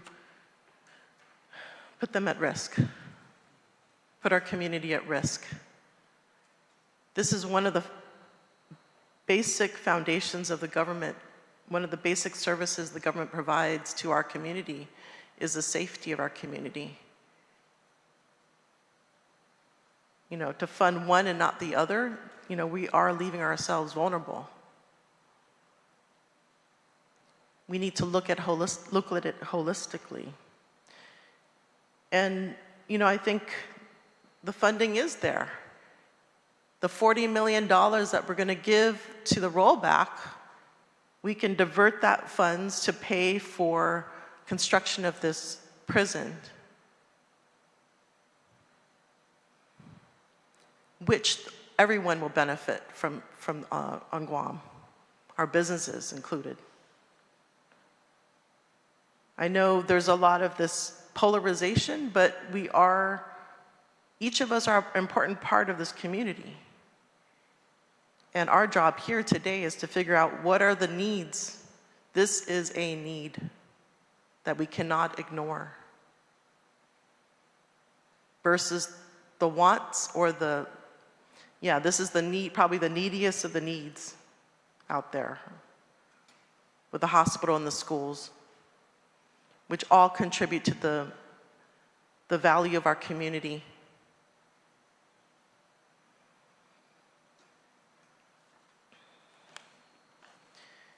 So yeah, I'm disappointed in how certain agencies are demonized, especially those that are very needy. Thank you. Anyone on DOC round 2? Hearing and seeing none. DOC chapter is closed, or section. Moving on.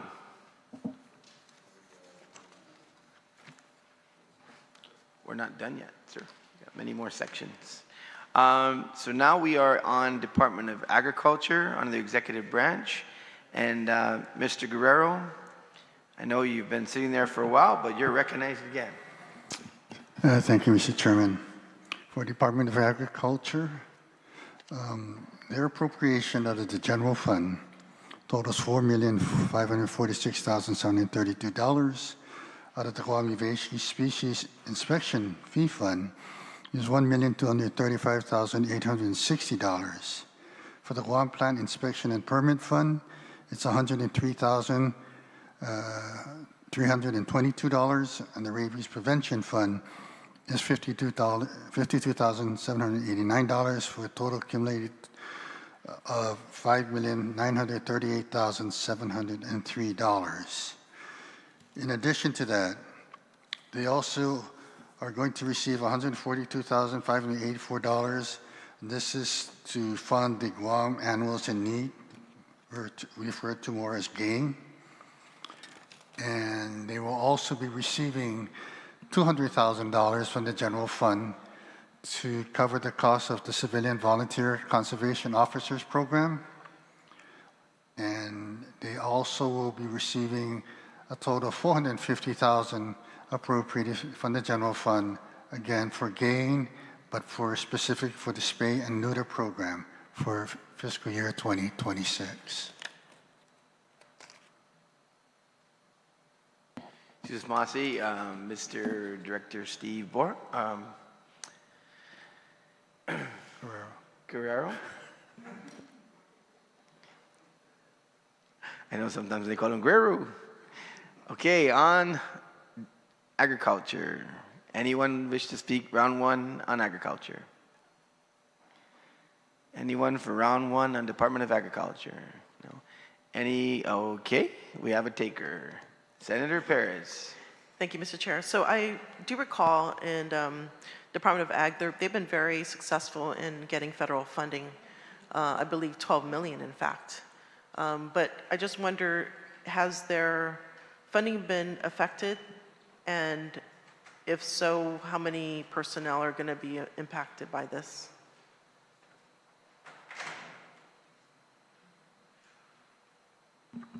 Give me a moment, Senator. I'll find out. Thank you.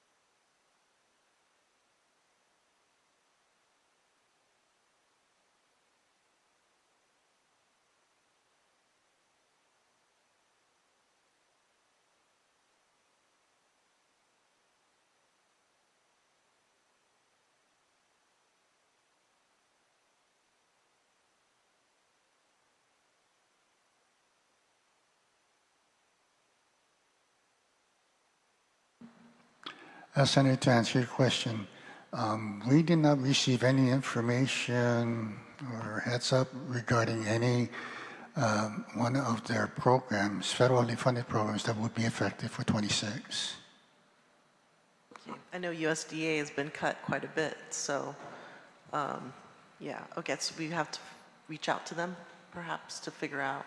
I think that would be the best thing to do is reach out to them and find out, at least, get a head start as to what we need to do locally if any of our programs are going to be affected.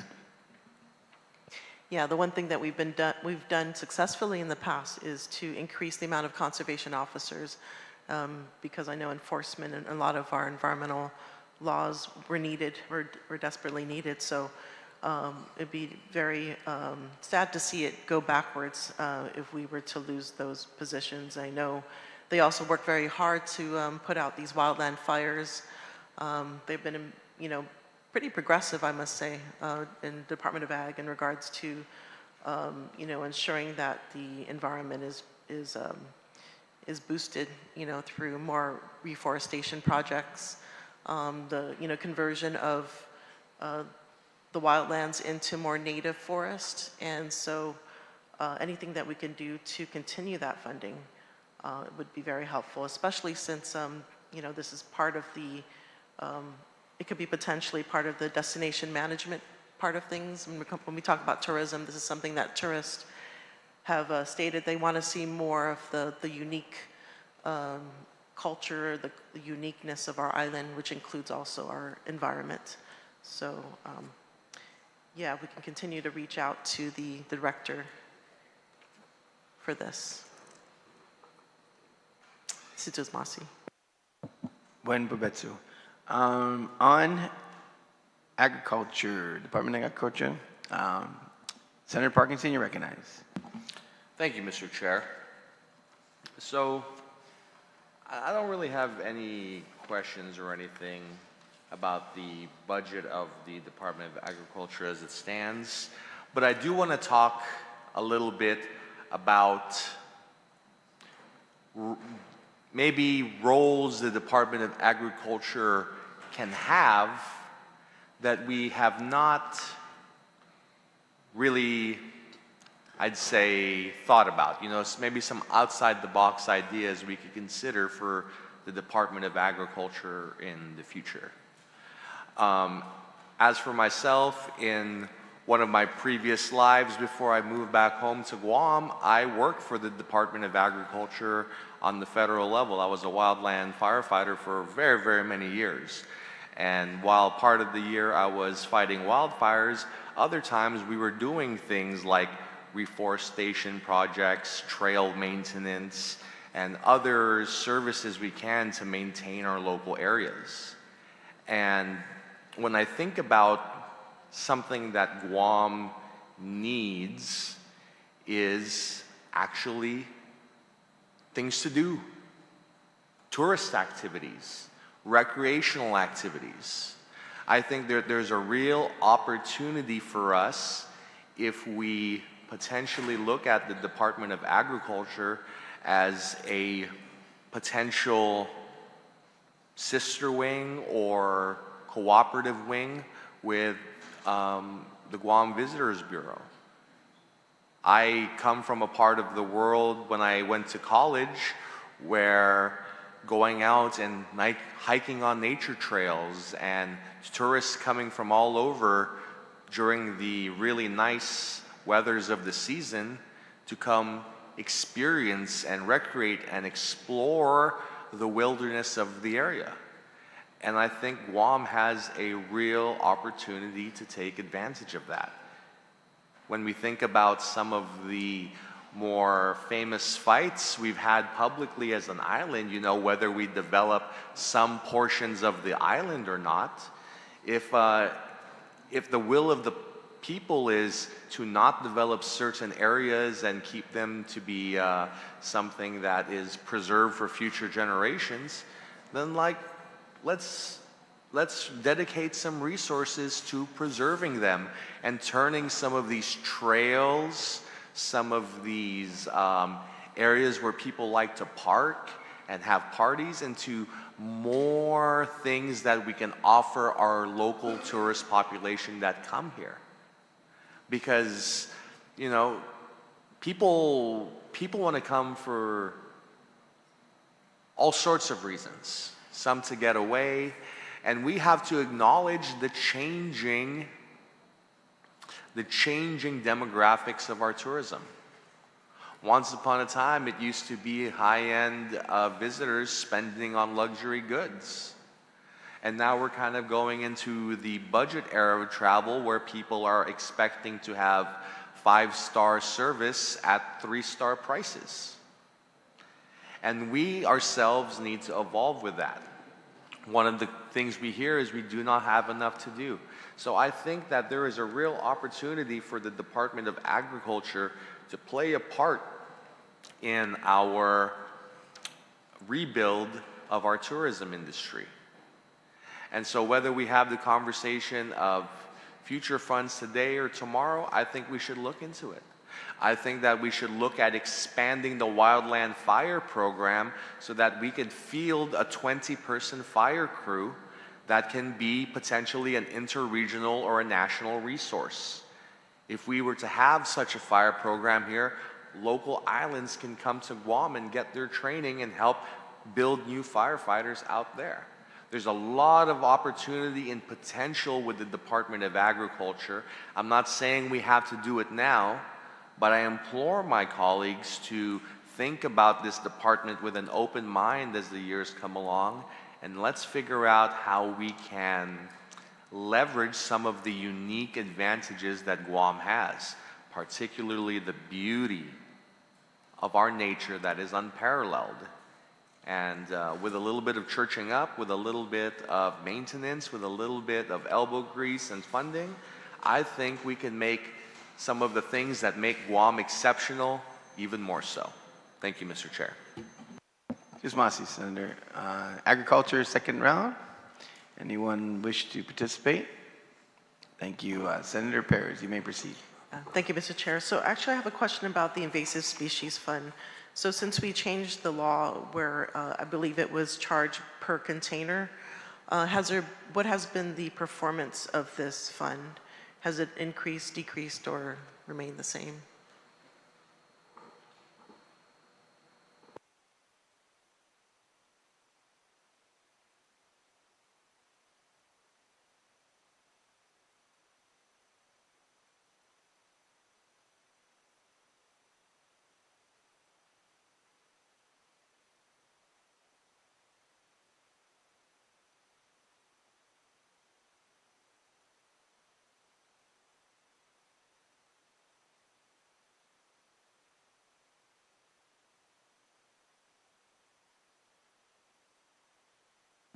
Yes, Senator, as of the June Special Fund Tracking Report, it's actually underperforming at the moment.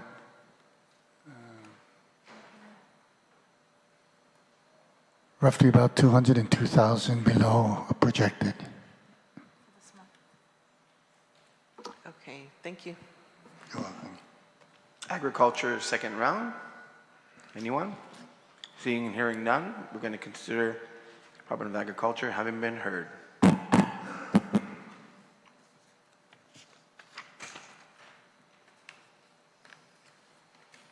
Next is the Guam Public Library System. Director Guerrero, please proceed. Thank you. Thank you. For the Guam Public Library System, their appropriation coming out of the Guam Education Facility Fund amounts to $1,582,644. The Public School Library Resource Fund totals $349,428 for a grand total of $1,932,072. They did receive a slight increase of $17,310. It was all, again, to address the slight increases in retirement and increments. And this year, we were able basically to follow the legal statute, which requires that 30% of the fund is actually given to the public library system. The remaining 70% goes to DOE. Thank you, Mr. Guerrero. On the Guam Public Library system, anyone on the first round? Guam Public Library, second round? None? Guam Public Library heard. Guam Department of Youth Affairs, Mr. Guerrero.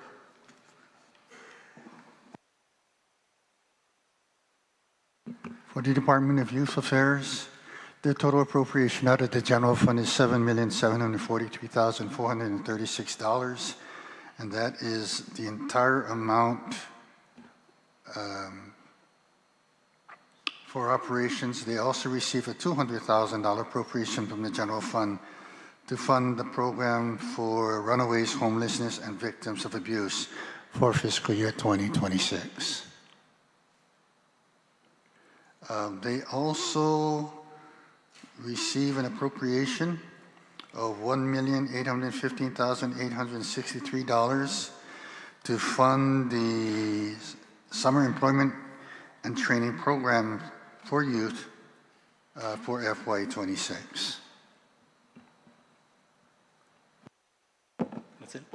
Guam Department of Youth Affairs, anyone on the first round for DYA? Anyone on the second round for DYA? DYA is heard. Guam Environmental Protection Agency, page 81. Mr. Guerrero.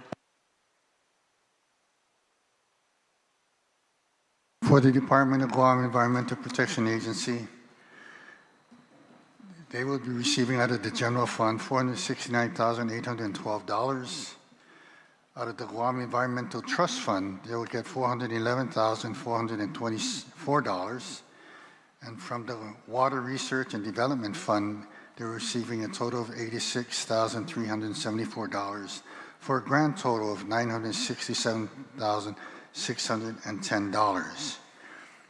They will also be getting an additional $202,922 from the Solid Waste Operational Fund.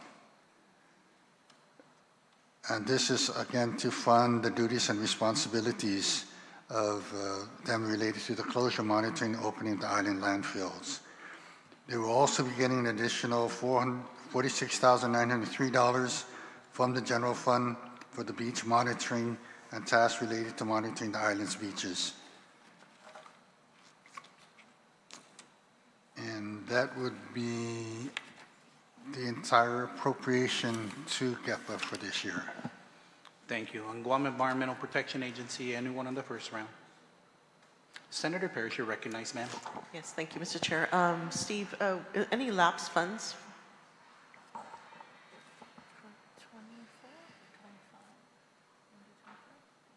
That's the 24? If we're talking about FY24, Senators, approximately 193,000 lapsing. For the current year, again, this is based on the expenditure trend, is about $232,000. Is this specifically for the recycling revolving fund, or is this something else? This is for the operation, general fund. This is just strictly for the general fund operation. Okay. Yeah, so this is another one of those agencies that have been defunded by the federal government. They actually testified on a bill that we had a public hearing on, that they would be losing their consolidated grant funding, which basically funds all their personnel. And this is something that was thought at the time, I believe, in the day of, when an administrator, that this was going to provide stability to Guam EPA, not ever thinking that this day would come where the federal funds would dry up. And so it's up to the local government to try to close the gaps of what the federal government takes away. And this is a really critical agency for our island. They have a lot of mandates to ensure that the environment is safe for our people, our water is safe to drink, air is clean clean to breathe, and so they are really a critical part of this island. And I know a lot of our regulatory agencies are not, they don't have the biggest budgets, but they have to do a lot of work with the money that they're given. And so this is something that I think as a local government, we have to look to funding again until the federal government, changes that status, where they can start funding Guam EPA in particular. So yeah, and anywhere we can find funding to help this agency, I would like to ask my colleagues for their consideration and support. So thank you. Thank you, Senator Paris. Anyone on EPA? EPA round 2? Okay, Guam Environmental Protection Agency, heard. Next on the list is Guam Department of Labor, page 83. Guam Department of Labor, page 83. Okay, for Department of Labor, the general fund appropriation is $238,581. They will also be getting from the Manpower Development Fund a total of $3,630,669 for a grand total of $3,869,250. In addition, they would also be getting $400,000 from the general fund for the workmen's compensation payments. And they would also be getting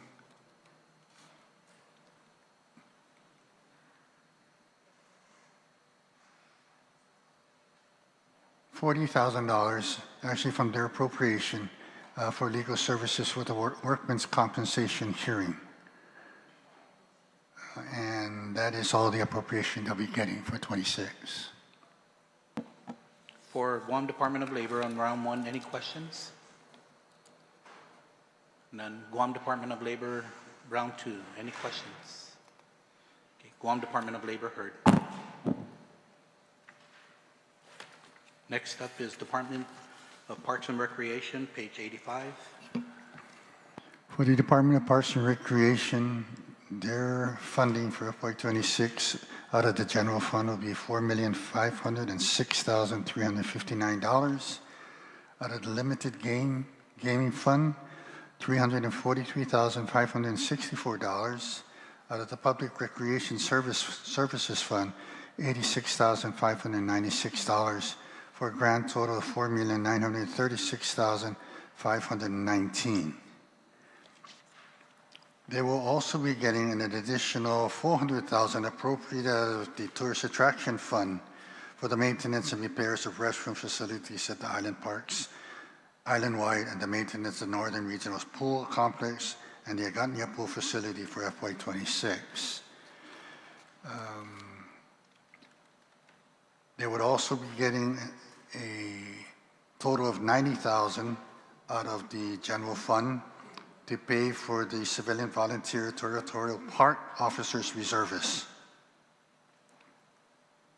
which will also be used to cover the cost of their equipment and uniforms, and I believe would probably be their stipends.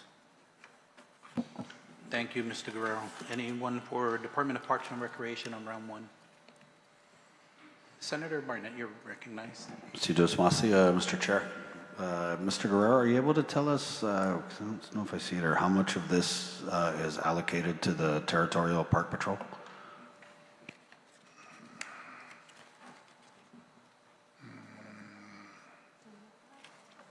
Okay, it's not an allocation, it's an outright appropriation of $90,000 from the general fund.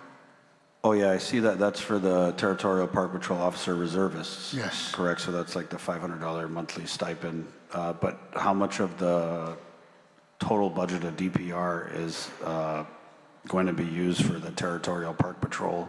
Not the reservists, like the full-time. You want to know the salaries for those positions? Not necessarily salaries, but like what's the total program, out of the program itself? Yeah, thank you. Just give me a second. Mr. G.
Senator, the total amount that's we allocated for the Park Patrol is $1,069,562. So basically 1.7? No, 1.1. Oh, 1.1. That's the, okay. Thank you, Mr. Guerrero. You're welcome. Anyone else on round one? Department of Parks and Rec? Senator Chalahi, you're recognized, ma'am. Is this pretty much a status quo budget for Parks and Rec?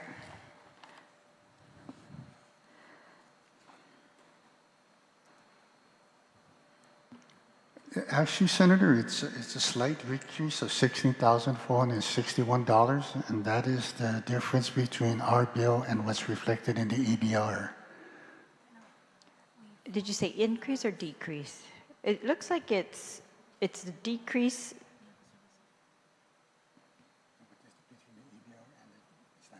$16,000?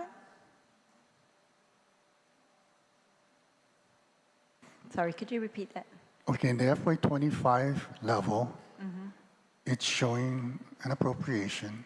In the EBR level, it's showing a $16,461 decrease. So between the two, we took the lower of the two and used the EBR figure rather than giving them a status quo. The reason of the decrease, I don't know.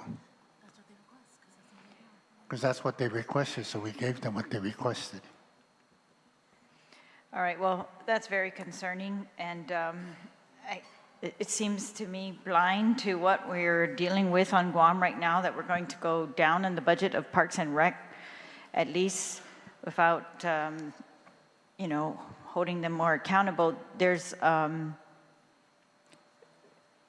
these are the guys in charge of course, the parks, the maintenance of the restrooms at these parks, really our destination, if we want to talk in tourism terms, and really our recreation in terms of our residents. And safety at these places is really becoming questionable, I would say, even in our most popular or populated recreational spots. We're having a hard time keeping them safe and clean, and even just basic clean, like trash cans emptied and showers fixed. Now, I want to give the crew there that is so small, you know, thanks, because I've seen them working. I see them working all the time. I see them fixing the EPOW showers over and over, and then I see them break, and then, you know, months later, they have to come back again. It's like we have two beaches that we can't keep showers working, Matapang and EPOW.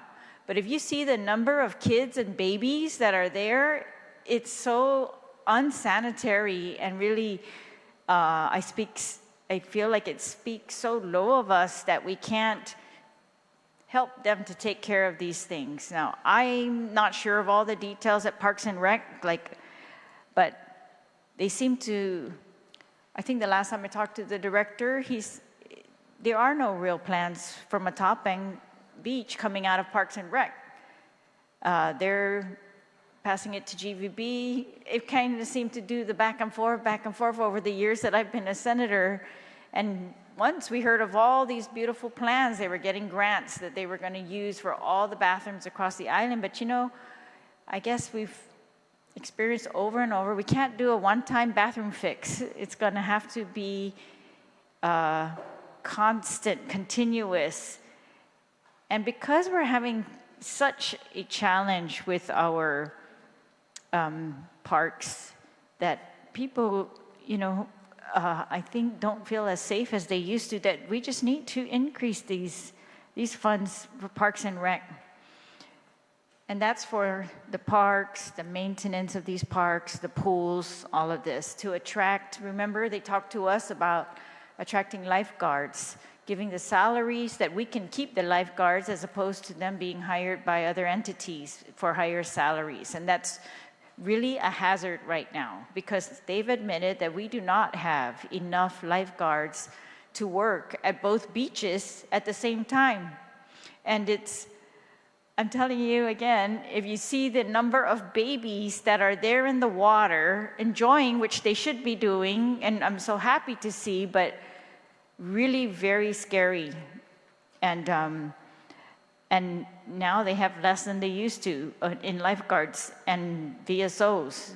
So that's our visitor safety officers that used to be there all the time by GVB. So sometimes I guess they're changing them around, but I say we really have to focus on this to get, we want these recreational facilities in the villages to be maintained. We've got some beautiful ones, and a lot of them are going to be maintained by the mayors, but still there's some that are under the jurisdiction of Parks and Rec that we need to help these mayors out. We can't just dump them on the mayors and when, you know, we have an agency dedicated to just that.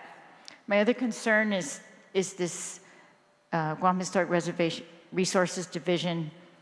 The amount that it has seems to be status quo as well. It's coming out of the Parks and Rec budget, but they are losing, according to the State Clearinghouse, $484,673 in federal dollars in FY2026.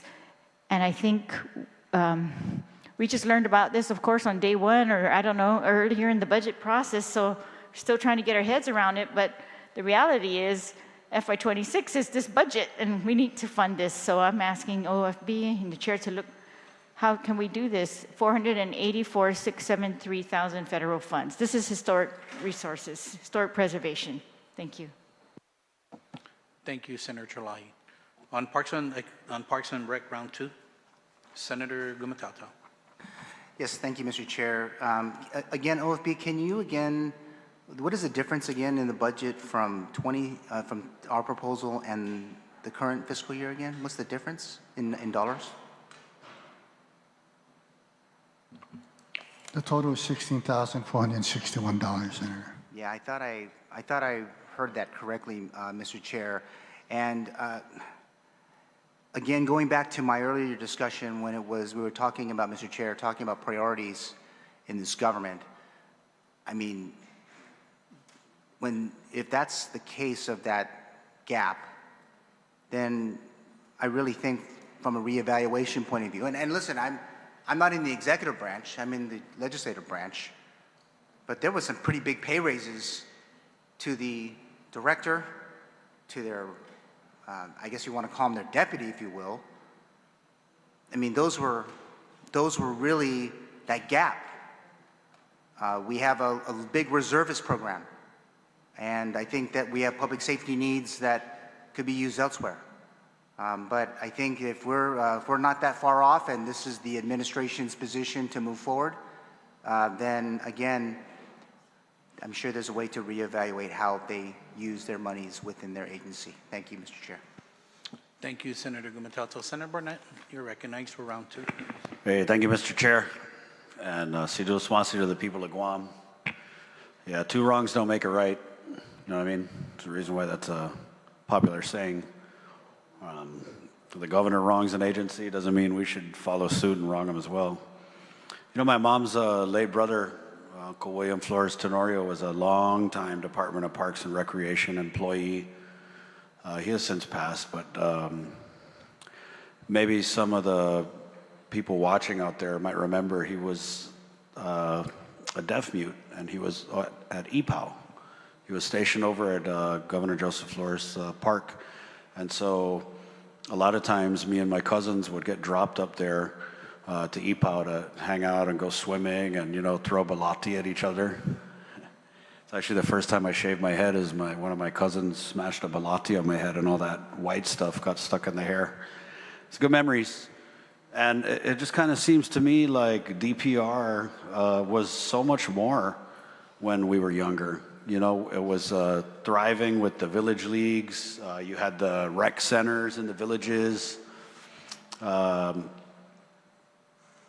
as we, you know, move towards like privatization, for example, we see how that doesn't really work. I mean, there's a very recent and very specific case of, you know, vendor, let me just add alleged in there, alleged vendor underperformance, you know what I'm saying?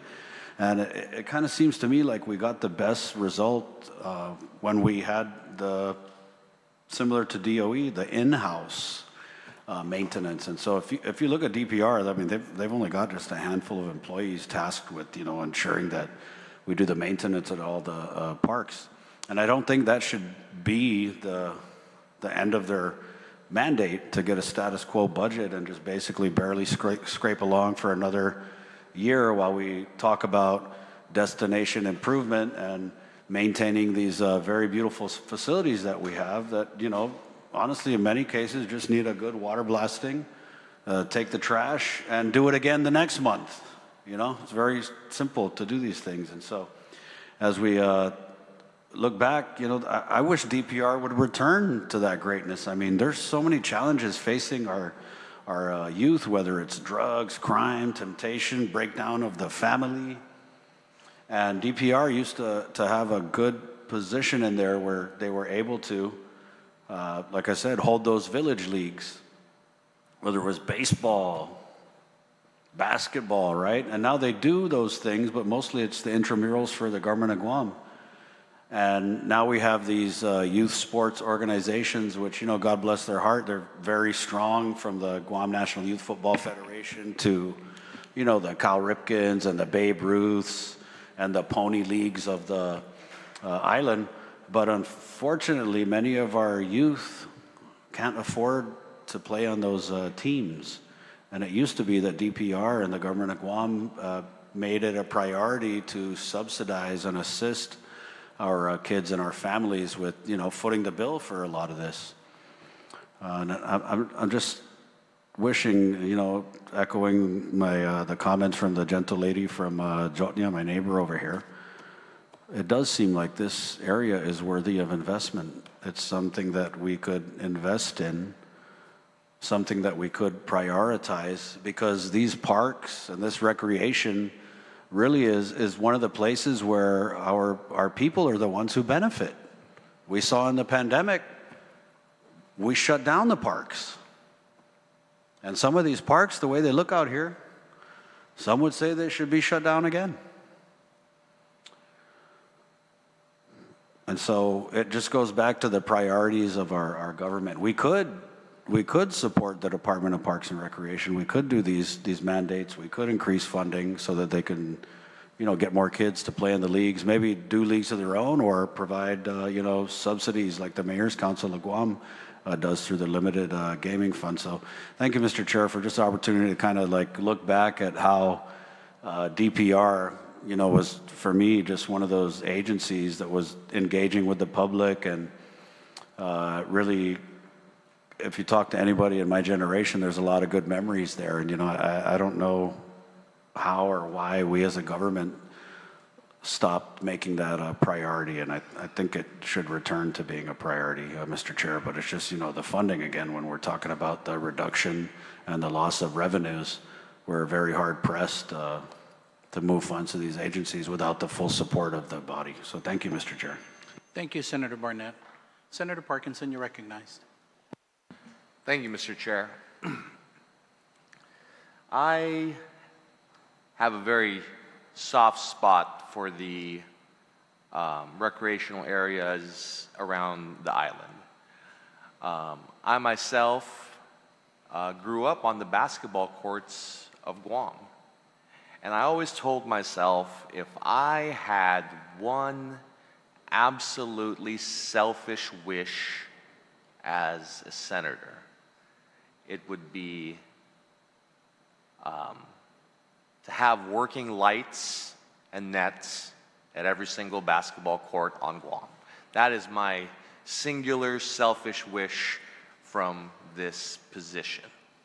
You know, when we think about the breadth of some of the problems when it comes to healthcare, World War III, pandemics, you know, it's easy to put aside basic things like working lights at our parks and clean bathrooms, but they shouldn't be neglected.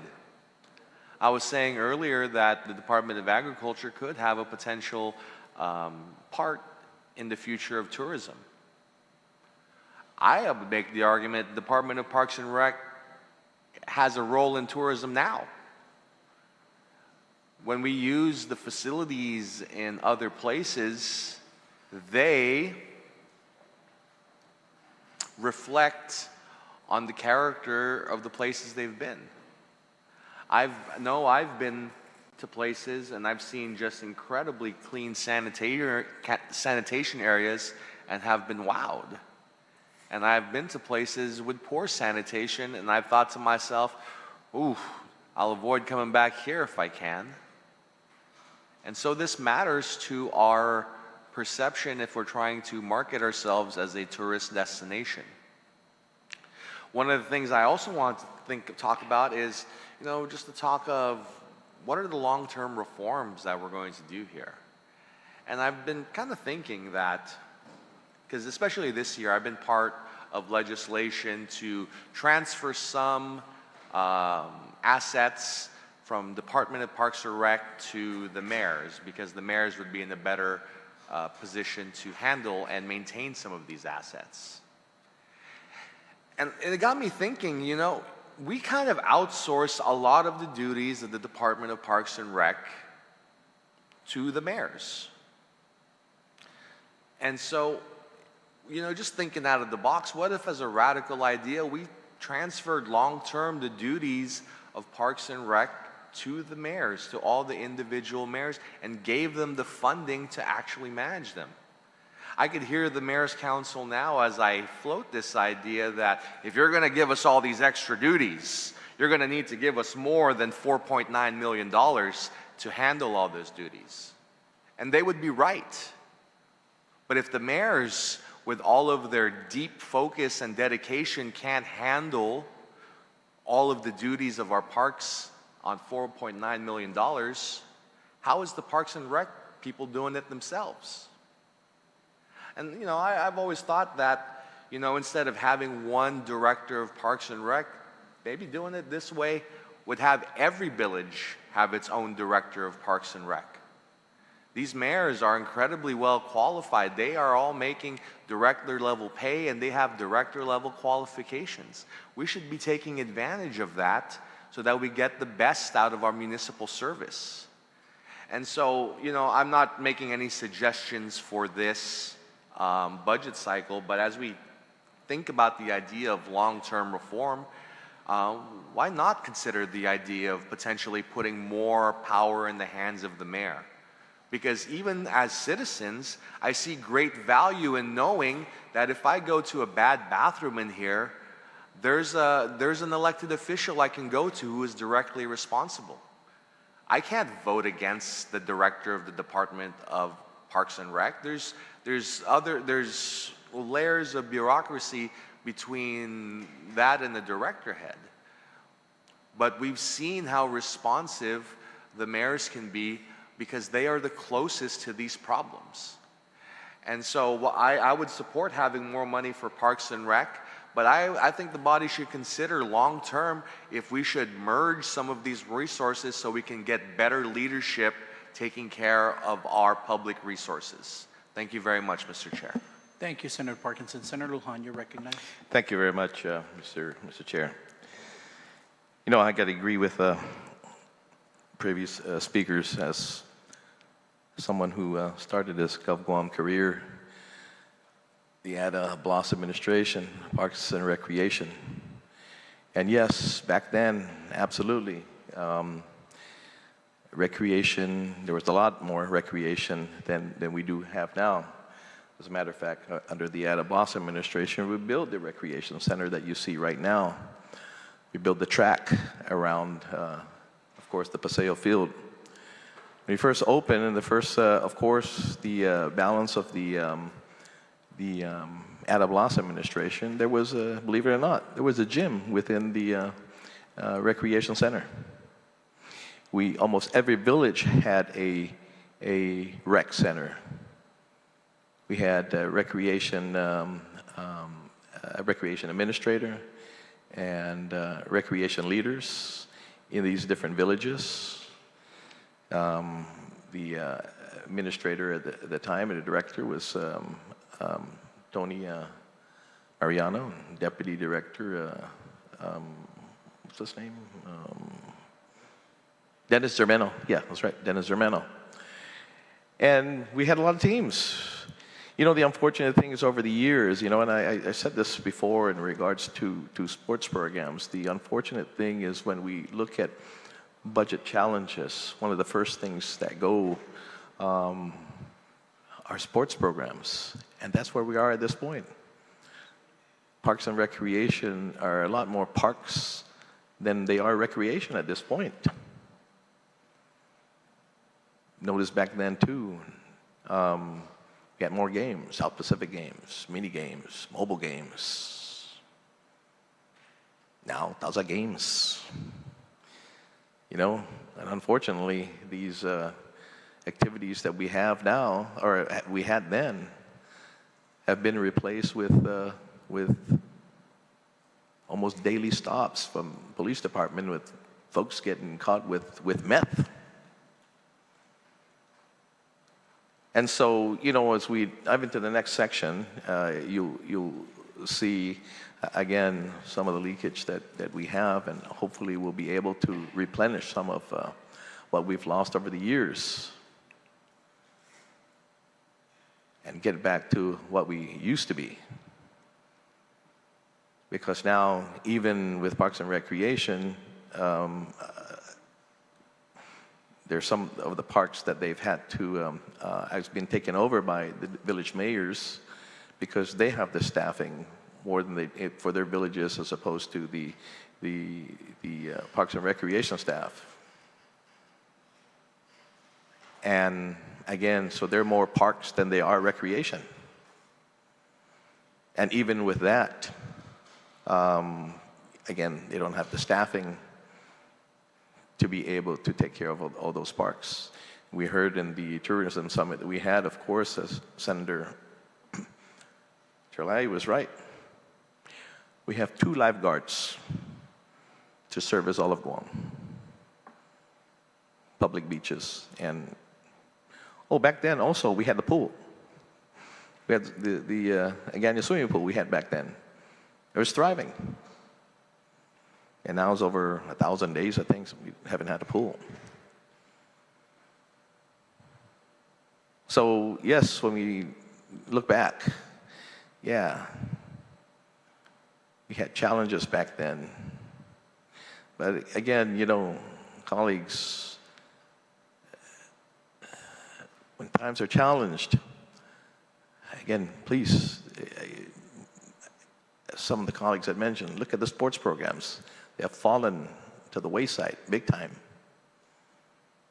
To get it back, I hope we get it back, and we get it back soon. And I want to thank the private sector and the NGOs, these nonprofits, and that continue to fund sports programs, because definitely in the government side, we're lacking big time. With that, I want to thank you, Mr. Chair. Thank you, Senator Guåhan. Anyone else? Okay. Parks and Rec is heard. Department of Land Management. Anyone on Department of Land Management, round 1? Oh, I'm sorry. Thank you, Senator. Okay, for the Department of Land Management, total appropriation out of the general fund is $963,078. Out of the land survey revolving fund, it's $2,848,009 for a total of $3,811,087. Again, land management is receiving a status quo. It is basically the same level that's reflected in the EBR. Thank you, sir. Anyone for Department of Land Management? Senator Charlai. Thank you. I understand the total status quo, but it seems like the land survey revolving fund is almost $500,000 less, and then the general fund had to go up almost $500,000 more. Just what's going on with that land survey revolving fund? Why is it decreasing? There should be fees, right?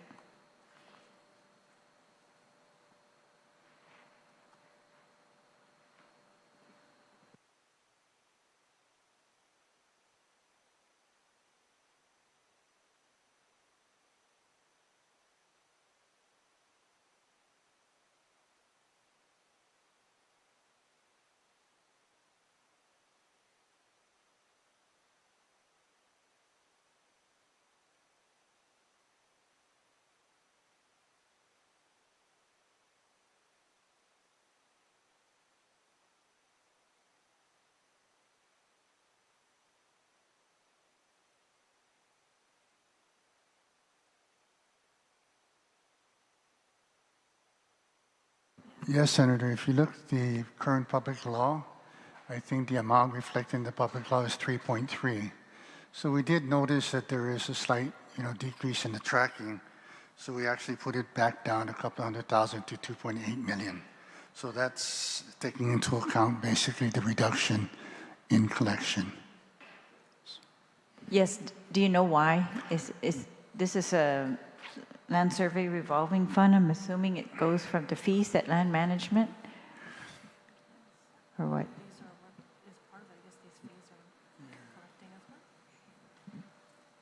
Well, there's several areas here within the fund itself that collects, but it doesn't indicate whether or not it's actually showing a decrease.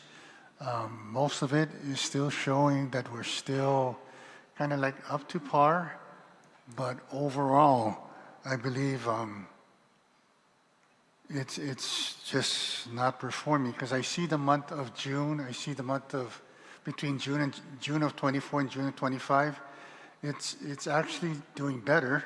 We collected more in FY25 than we did in 24. And then the year to date, between 24 and 25, is we still did better by 112,000.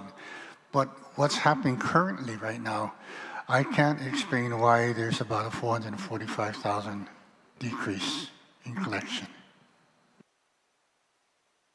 Can you see the areas where this gets funded? Yes. What's being funded out of the Land Survey Revolving Fund basically is the documents for tax land survey fee. They also get a collection of rental government land, recording fee, application fee, certificate of document fees, rezoning, subpoena fees, and use and money and property. But the last three I mentioned, which is rezoning, subpoena fees, and use of money and properties, there's nothing being collected in those categories. All right, thank you. Yeah, it seems to me like it's all the fees at land management, and yeah, I'm curious why they're decreasing also. That doesn't seem right if we think about what's going on. But thank you very much. You're welcome. Thank you, Senator Chalahi. Anyone else on round one? Round two, Department of Land Management. Department of Land Management, third. Next is the Office of Chief Medical Examiner on page 88. Steve, would you go ahead, sir? Okay, thank you, Vice Chair. For the general fund, for the Office of Chief Medical Examiner, we appropriated $822,999, and that is the only fund source that is being appropriated for their operation for 2026.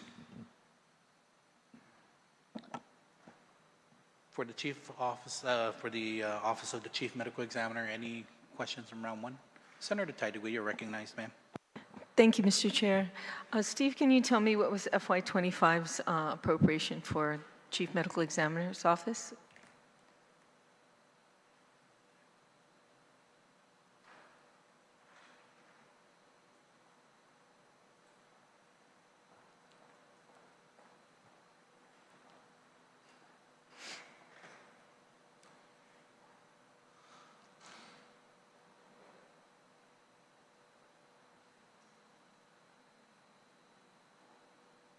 Approximately 823,000, Senator. Okay, so it's pretty much almost the same. We're looking at very slight. Yes, it is. We followed the EBR on this. Okay.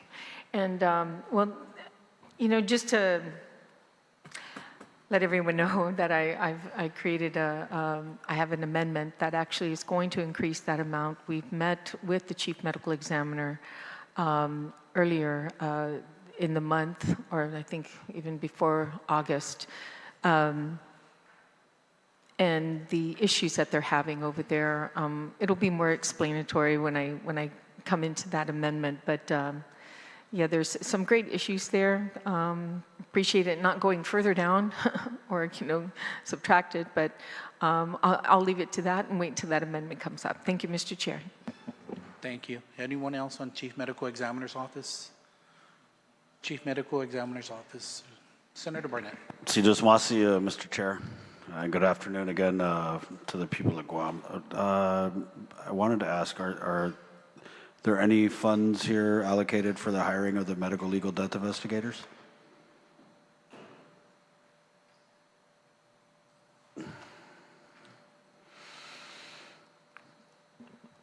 Give me 1 second, Senator, I'll find out. Thank you, Mr. Guerrero. What was the title again, Senator, you mentioned?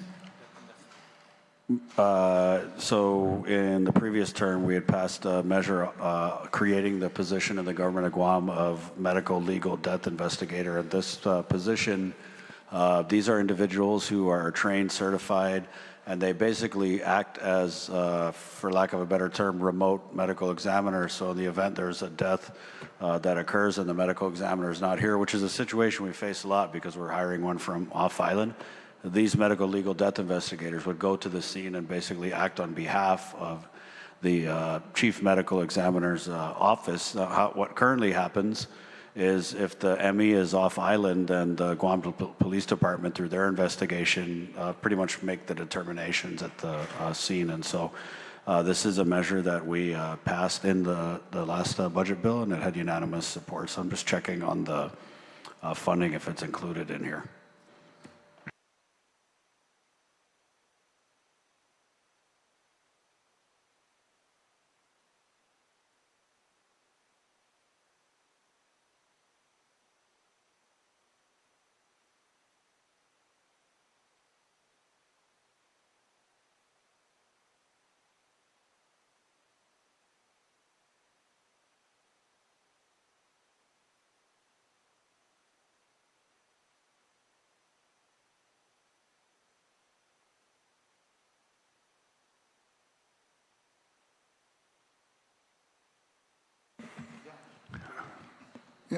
Senator, to answer your question, it wasn't funded in their FY25 budget, and it wasn't funded in their FY26 requests.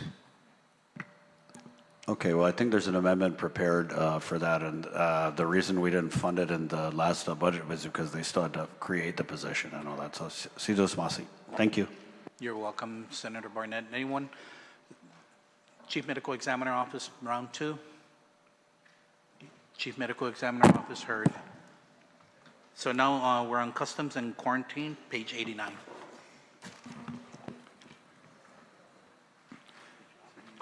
Okay, for the Custom and Quarantine Agency, their appropriation out of the general fund is $14,587,104. Out of the Custom Agriculture Quarantine Inspection Services Fund, they're expected to receive $7,015,021 for a grand total of $21,602,125. They will also be receiving an additional $336,612 to fund the cycle of 10 custom quarantine officers for FY26.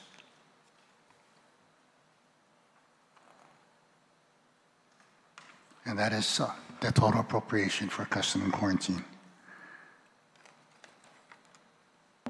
Senators, Customs and Quarantine, round 1. Senator Guåhan, you're recognized. Yeah, thank you very much, Mr. Chairman. Mr. Chairman, as the Chair Oversight for CQA, actually, I think Steve had answered one of my questions already in regards to the cycle being funded. But how much was the increase from last budget cycle to this? Was there an increase? If you're talking about the bottom line for the department, yes. there is an increase of $114,699. Okay, and that's inclusive of the cycle? Yes, it is. Okay. Also, has funding been allocated to support their modernization project?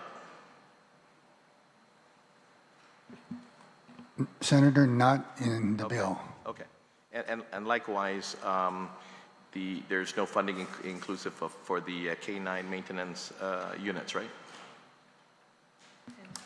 I believe, Senator, that is part of the overall operational Yeah, Okay. which would be included in the 21 million.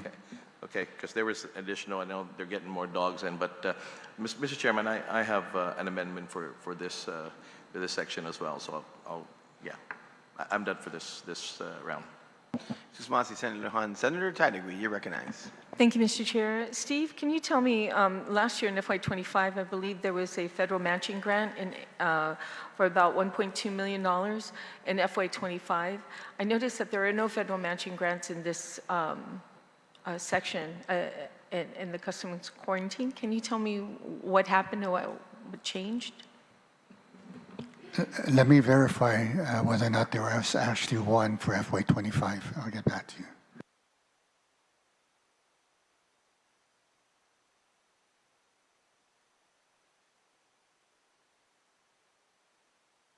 It was actually 1.2,330,000.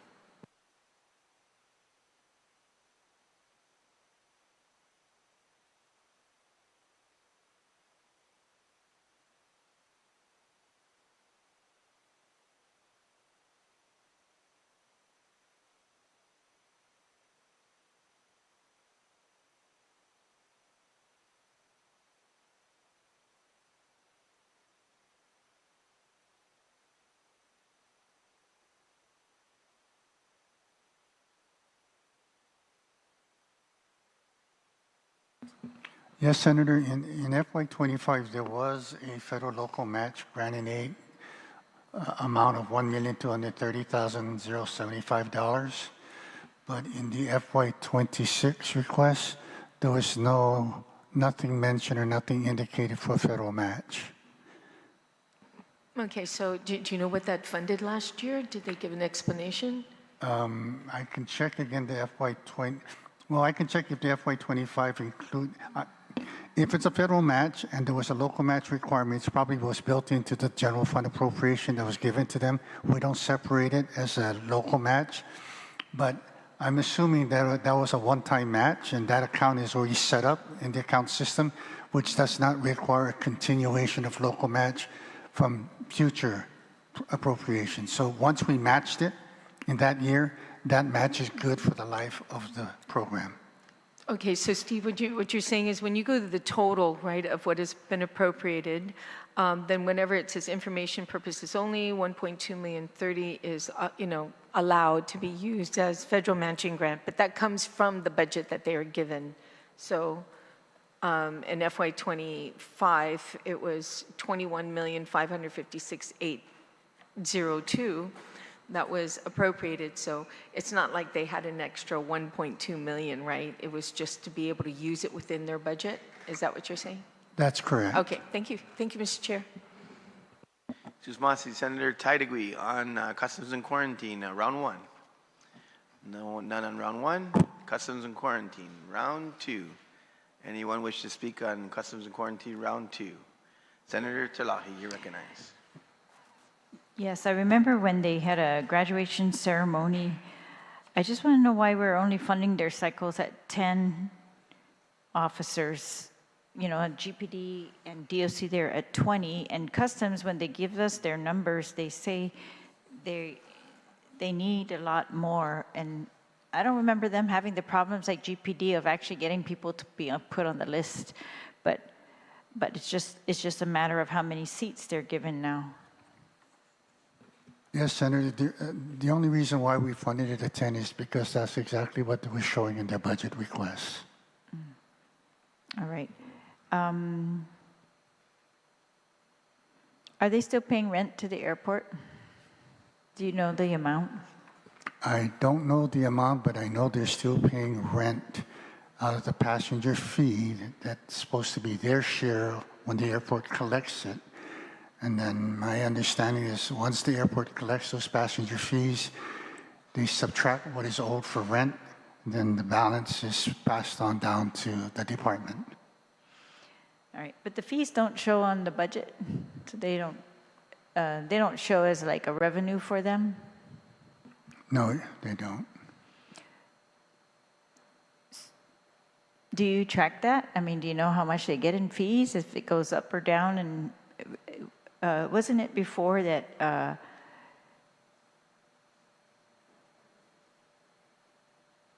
the fees were going down, right, after COVID and during COVID, and that's why they were unable to pay their rent. And then just want to know what's the overall impact of that on this? Yes, for the customer quarantine fund, what they're tracking this year does show that they're slightly below our projected amount for roughly about 273,000. Again, any shortfall that is a result of that at the end of the year, should they expend up to the level, will probably be covered by the general fund. But to your question, whether or not we track it, we don't track it. We don't have that. We were in consultation with the chief of the customer quarantine because we were also asking about their fee schedule to see where they are in their fee schedule to make the adjustment upwards, because they kept, at least telling me personally, for the last couple of years they wanted to do it, but for some odd reason they just never came to fruition to actually implement it. So we're still waiting for them to submit that, and hopefully through that we'll see whether or not they can generate enough to cover whatever their operational cost is. All right, so that's fee schedule still pending. Did they ask for any more than this? Did they have a budget hearing? Did they ask any more? I'm just curious about, in their current operations, how many inspections they do. It's very limited, particularly at the port. And we always are asking them about increasing inspections at the port. And I just wanted to know if they requested anything that would assist them to increase inspections at the port. They did send a letter to, I believe, the chairman, and the chairman provided it to OFB, indicating that, their wish to basically exactly what you said, try to generate more revenues to cover their operation. And I believe in the letter also they did request whether or not they can seek additional funding. But by that point, we kind of already set the ceilings for them and just encourage them to go ahead and follow up with their fee schedule, and hopefully through the fee schedule, as soon as they can adjudicate it and get it going, if you can get it implemented by October 1st, more power for them, you can use those funds. But yeah, that's what we did up to where we are today on that. All right, do you know the amount of that request? Pardon? Do you know the amount of that request? Let me check. Thank you.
Yes, Senator, we got this letter. I assume that that was sent to us indicated 7 items that they were seeking a total of $2.8 million. $2 million? 2.8. 2.8, all right. All right, Mr. Chair, if we could just get a copy of that, I'd appreciate it. Otherwise, thank you, Mr. Guerrero. Yeah, we'll provide that for you. Jesús Masi. On customs and quarantine, round 2.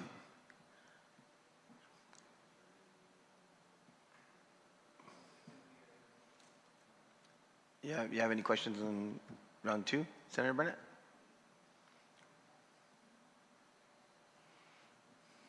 Thank you, Mr. Chair. Mr. Guerrero, do you have the letter? The one you just referenced?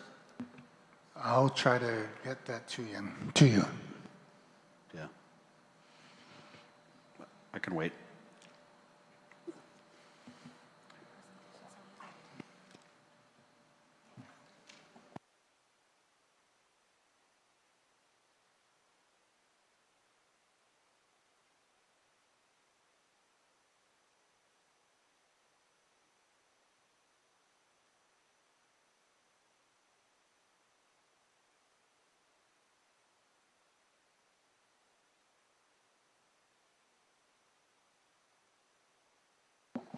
So this was not part of the EBR, but we'll go ahead and read it out. Thank you for the indulgence, Mr. Chair. Sure. Okay, the total, as I mentioned to Senator Terlahi, is $2,857,890, which consists of the following: $170,000, $225,000, I believe, for the PAG 2023 grant local match cross share, $200,000 for acquisition for additional baggage X-ray machines for the airport, $150,000 for maintenance of the K-9 veterinarian services, food and other incidentals, $251,253 for annual rental of current area occupied for custom and quarantine, $1.3 million for phase 3 of custom quarantine modernization automation project, $150,000 for equipment acquisition, integration into the SmartNet LEO communication system, and $636,612 for additional custom and quarantine trainees. That was the total sum of the. Mr. Guerrero, are we able to get a copy of that, Mr. Chair? Yes, we let you know that we'll be making a copy of that. We also did ask them to go ahead and see if they could revise their EBR. We never got a notice back from that. Thank you. I do believe there are some amendments in the drive, though, to address some of those issues.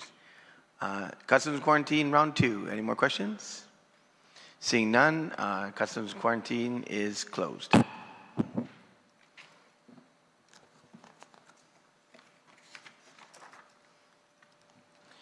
We are now on Department of Chamorro Affairs. Mr. Guerrero, you recognize. Thank you. For Department of Chamorro Affairs, the appropriation out of the general fund is $2,579,633. They're also appropriated $1,627,126 from the general fund to the Department of Chamorro Affairs to fund the operation of the Guam Cultural Repository. That is all the appropriations for Department of Chamorro Affairs. Excuse me, Mr. Guerrero. On DCA, anyone wish to speak? Department of Chamorro Affairs, round 1. Yes, Senator Taitigui, you may proceed. Okay, so let's go to how much was given to them in FY25. Is it the same amount, Steve? They stayed status quo?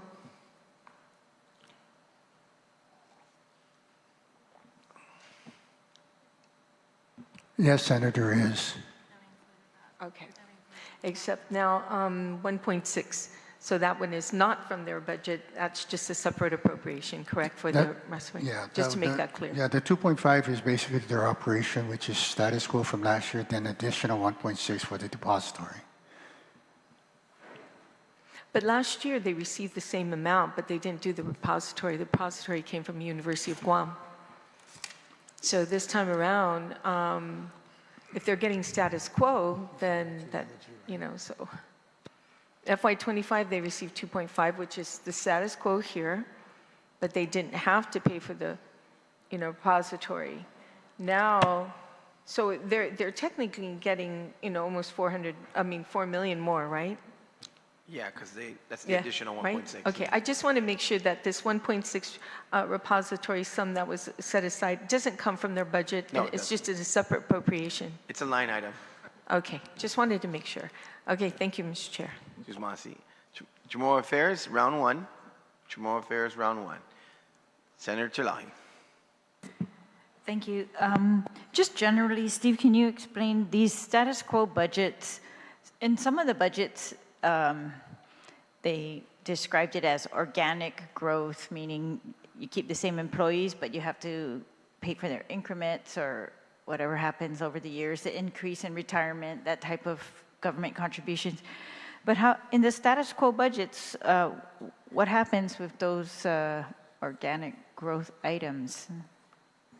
Senator, if the amount that's reflected in the APR is different from what we're recommending simply because it did not include the increase in retirement, and for the increments we added in, which normally would be higher than the EBR. But when the EBR is saying status quo to the FY25, then I know that that status quo level is absorbing all that, quote, organic costs within the same level going forward into the fiscal year.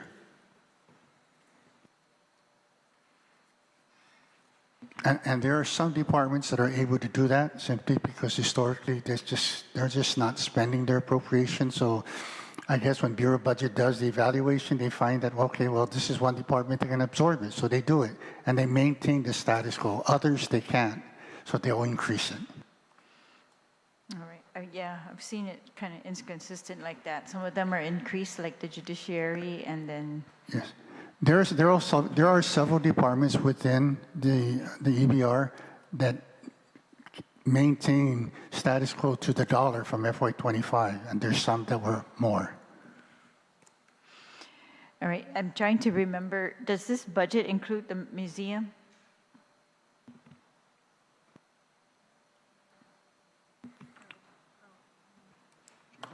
I didn't get a chance to go look back at the...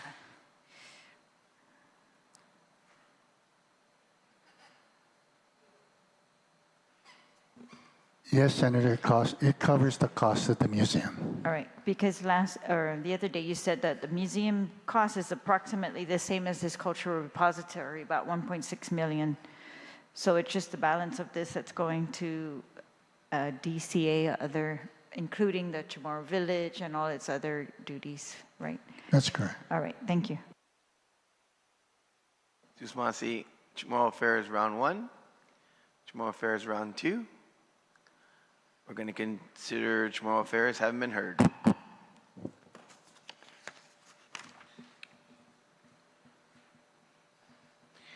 We are now on Department of Military Affairs. Mr. Guerrero, you recognize. Okay, thank you. For the Department of Military Affairs, their appropriation out of the general fund is $1,197,710, and that is all they are getting. As far as local funds are concerned, they are receiving a total of $2.1 million plus change as their federal matching grant and aid.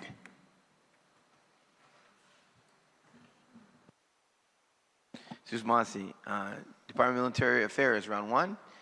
Senator Barnett, you're recognized. Mr. Chair. Mr. Guerrero, are you able to track any comparative analysis of the staffing and hiring at DMA?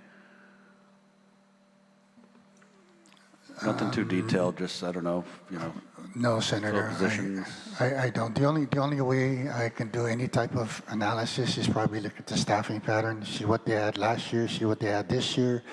If the position is filled, still vacant, that's probably the best I can do in terms of tracking. So you just can't look and see, funds for staffing, positions filled, just like a cursory thing? Not, a 20-page report? Nothing of true validity. Okay. Thank you. Tusmasi, Military Affairs, Round 1. Military Affairs, Round 2. Military Affairs has been heard. Now we are on the Guam Council on the Arts and Humanities, CAHA. Mr. Guerrero, you're recognized. For the Guam Council on the Arts and Humanities, the total appropriation out of the general fund is $772,866. They do have a federal matching grant and aid of $376,950. They also have an additional $45,000 appropriated out of the general fund for the territorial band, for the Guam territorial band for fiscal year 2026. This is a status quo budget, which also reflects the same amount that's reflected in the EBR. And that's the appropriation for Guåhan. So, Guåhan, round one is open. Any questions? Guåhan, round two, any questions? Guåhan is considered heard.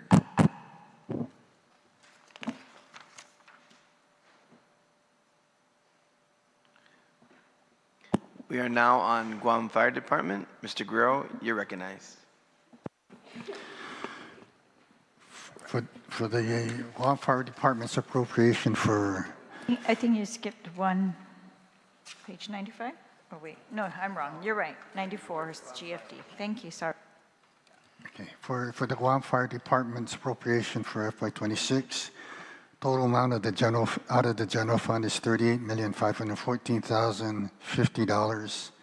Out of the enhanced 9/11 emergency reporting system fund, it's $1,905,164. Out of the flame fund, it's $823,578 for a total of $41,242,792. They also are going to receive an additional $1,392,942 appropriated out of the general fund to fund the fiscal year 2026 cycle of 20 firefighter recruits. And that is the appropriations for Guam Fire. Guam Fire Department, round one. Anyone wish to speak? Senator Parkinson, you're recognized. Thank you, Mr. Chair. I've got a question regarding the E911 system. I understand that it requires $2.9 million instead of $1.9 million to fund the E911 system.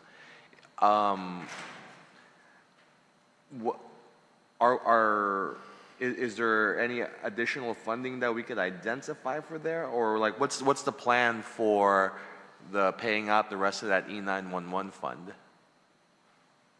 So I can address that. Sure. In fact, that was addressed by Mr. Carlson when he was here in round one.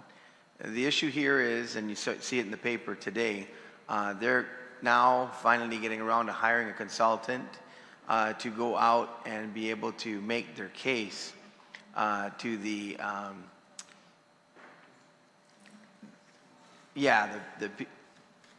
they need to have a consultant that's going to compile all the information to go in and go to the PUC so that they can raise their fees. They're proposing the current $1 go to $3.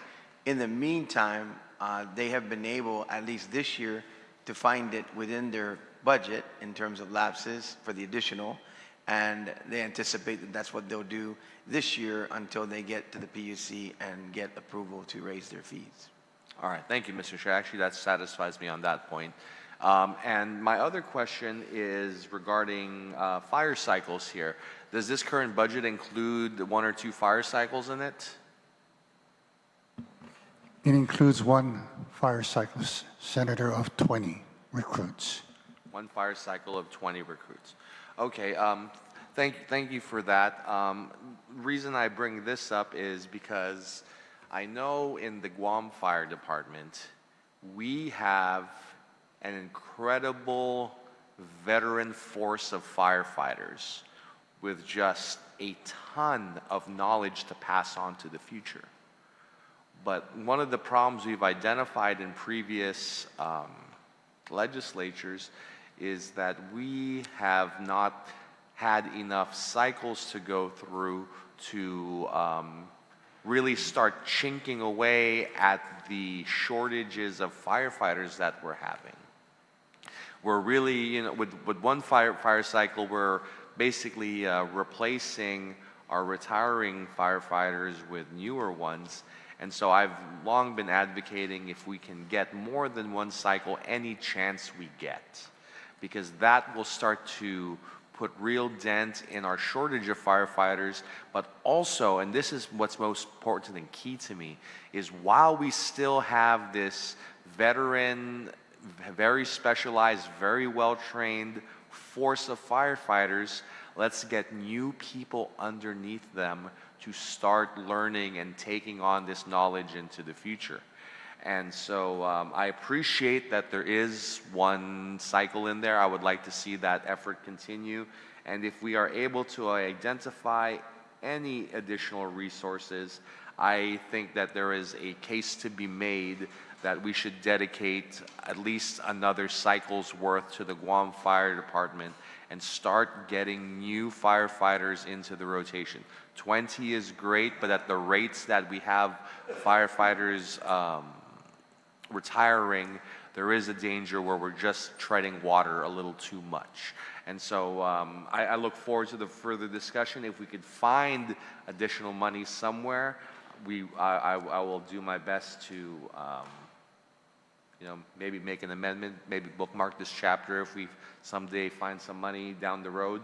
But I think the Guam Fire Department is one of our best departments, and before we lose all that talent and skill to retirement and just the vicissitudes of time, I think we should consider highly upping the funding for Guam Fire Department.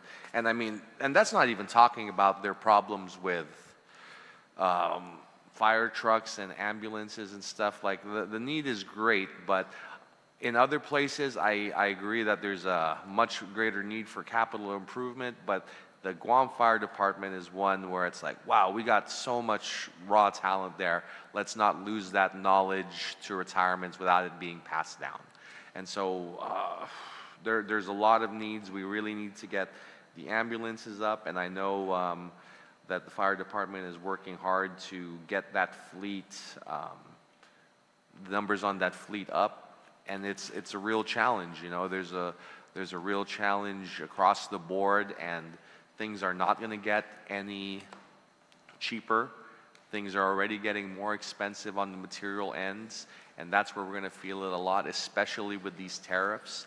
Even though Guam is on a different tariff code than the United States, a majority of the things that are imported into our island are imported from the mainland, and they've already paid the tariff on that end, and they will be paying it for us too. And so, yeah, it's a very interesting time in the budget, and not just because of, you know, what's happened here locally, and I speak from what's happening in the world. There's just so many changes going on that we really need to have some honest assessments about how we're going to change in the next decade. Thank you, Mr. Chair. Susmasi, Senator. GFD Part 1? GFD Part 2. Part 1. Go for it. Yes, thank you, Mr. Chair. Just a bit of a clarification on the PUC filing. So, again, the proposal in speaking with the PUC, it's going to be threefold. It's going to need them to hire a consultant for the rate case. Secondly, they're going to need to hire an attorney, and I think it's preferably the Attorney General's office to be able to assist in the actual filing to the PUC. And then the actual PUC filing itself, there's not, I know there's been a push about a $3, up to $3 for the new fee, but there's a strong chance that might not be that based on the study. It could be 25 cents, it could be $10. We're not really sure. And based on the direction at the guidance of the PUC, they're really more inclined for us to take this bit of a process. And I do have, be working on something to help to fund that, because it's not cheap. But at the end of the day, much of the work that'll be done in that kind of called those three silos should be able to get a modern rate case for the first time since the adoption of the statute in 1999. Thank you, Mr. Chair. Susmasi, Senator. GFD Round 1. GFD Round 2. We're going to consider GFD haven't been heard. Okay, next we're going to Guam Educational Telecommunications Corporation, PBS Guam. On this chapter, Mr. Guerrero, recognized. For the Guam Education Telecommunication Corporation, Total appropriation out of the Guam Education Facilities Fund is $834,438, and that is the total amount of funding being proposed in the bill for PBS Guam.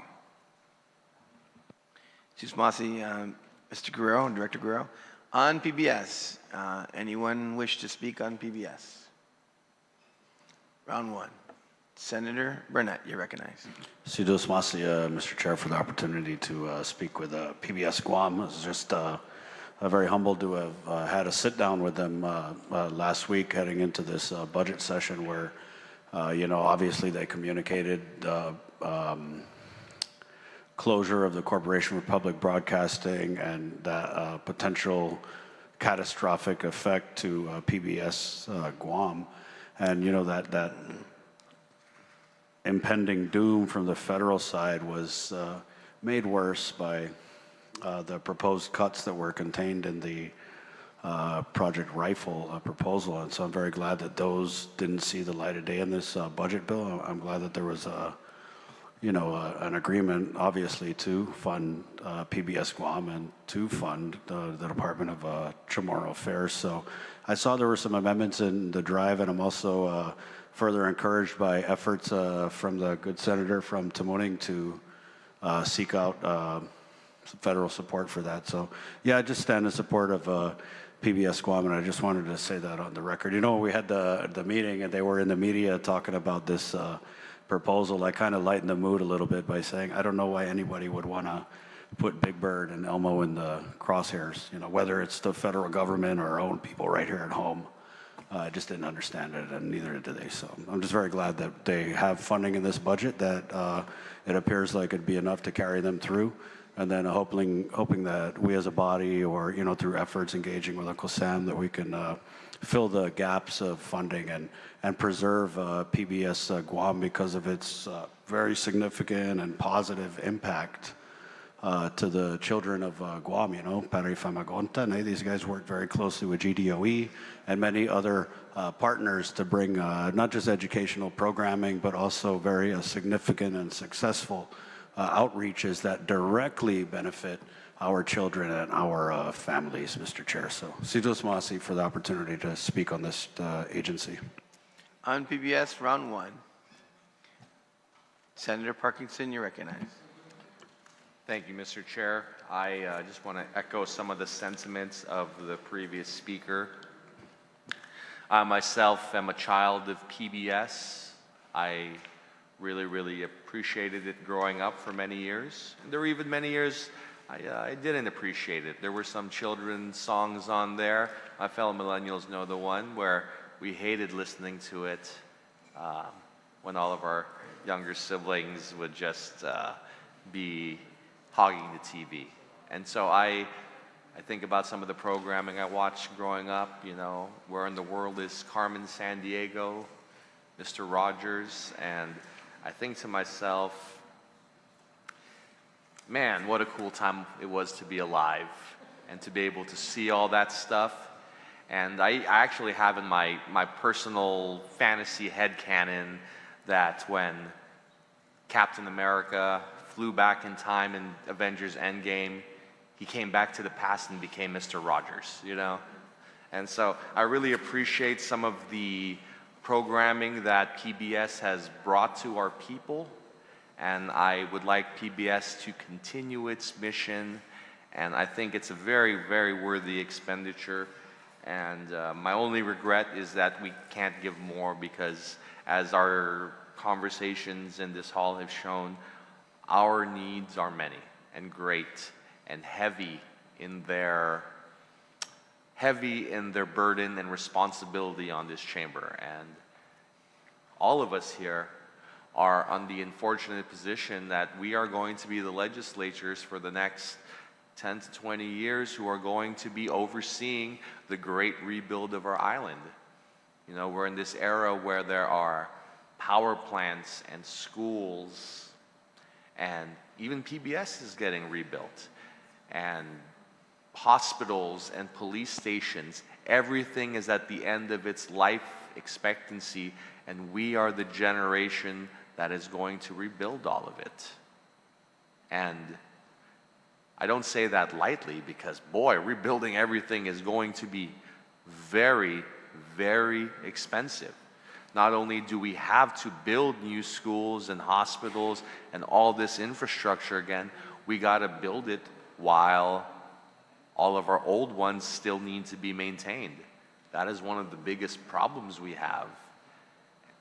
And our problems are not going to get cheaper.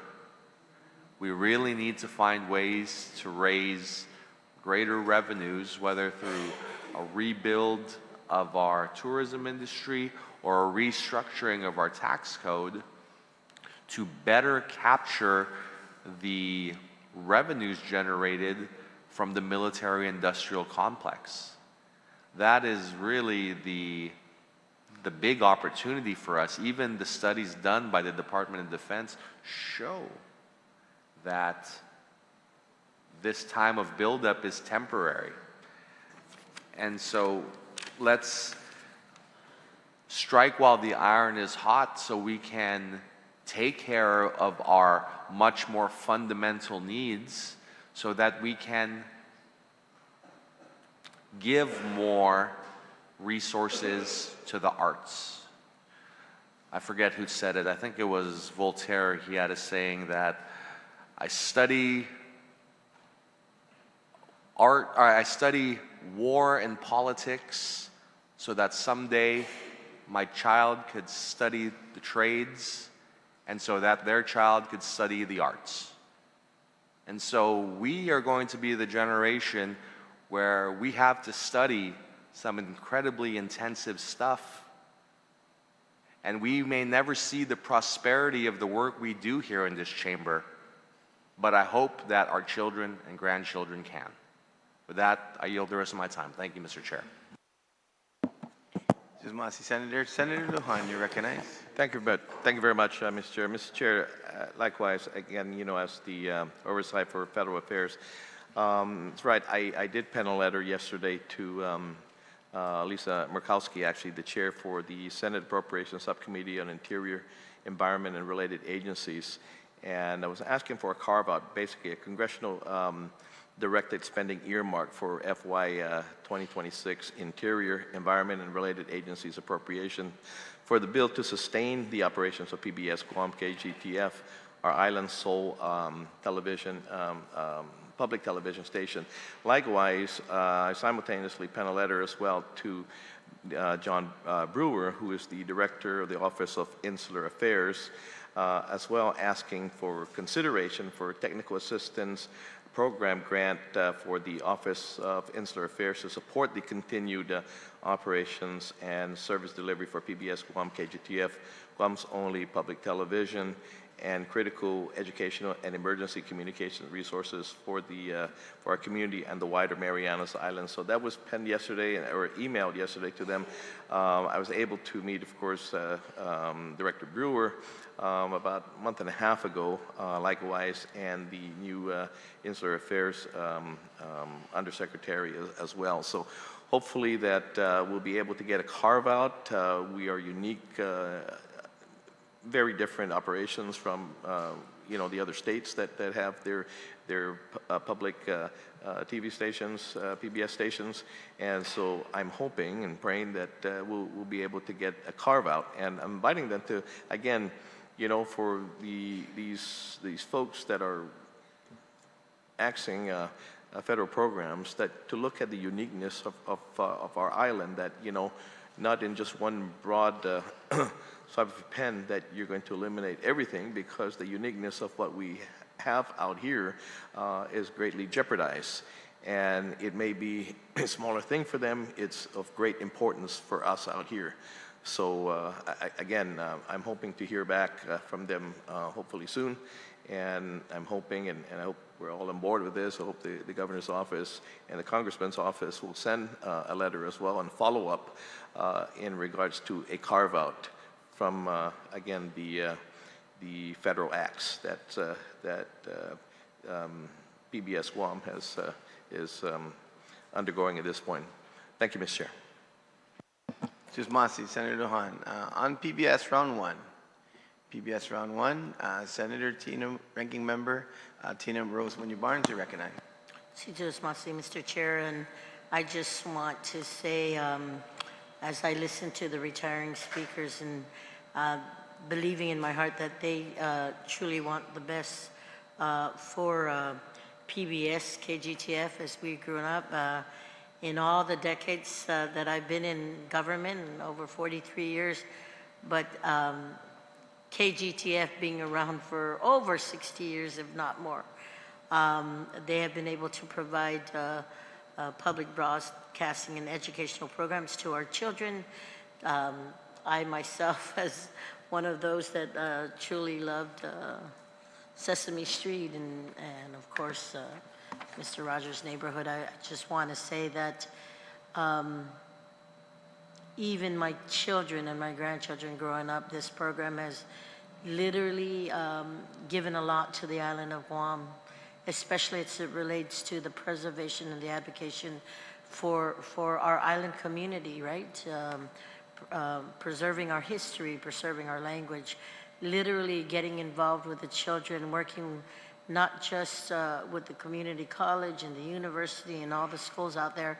PBS has been around as we celebrate our liberation 81 years ago. PBS has always been there to help tell the story, to help share the story, to help preserve the stories, who we are as island people, and the resilience that we have gone through since World War II.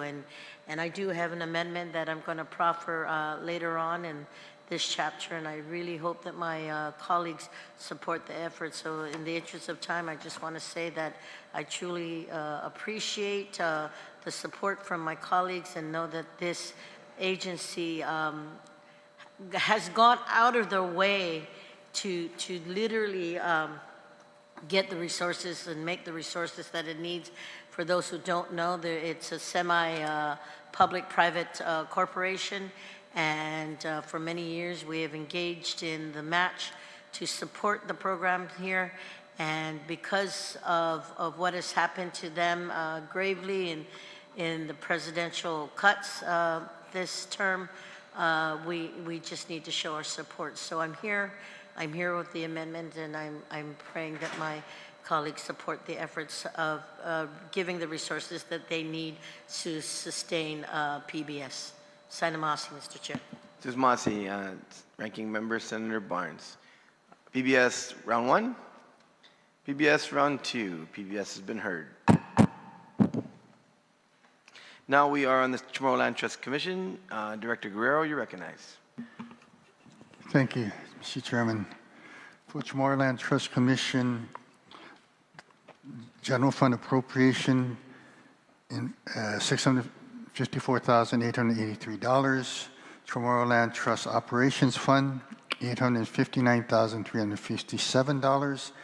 And the CLTC Survey and Infrastructure Fund, we received $12,478 for a total of $1,526,718. The Commission did receive a $16,666 increase. Again, that was for retirement adjustments and increments. And that's all the appropriations made for CLTC. Matching the EBR, correct? That's correct. Well, not necessarily matching, simply because of just a slight adjustment. So we added that? Yes. Okay, so so OFB did add that for this particular entity on organic growth.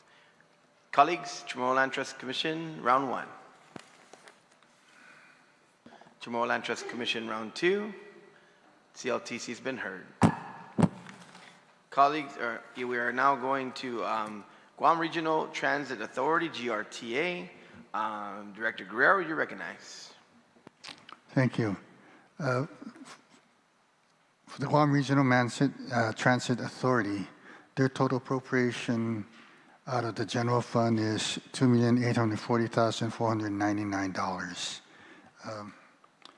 They received a slight $29,703, which will account for the retirement increase and increments for FY2026.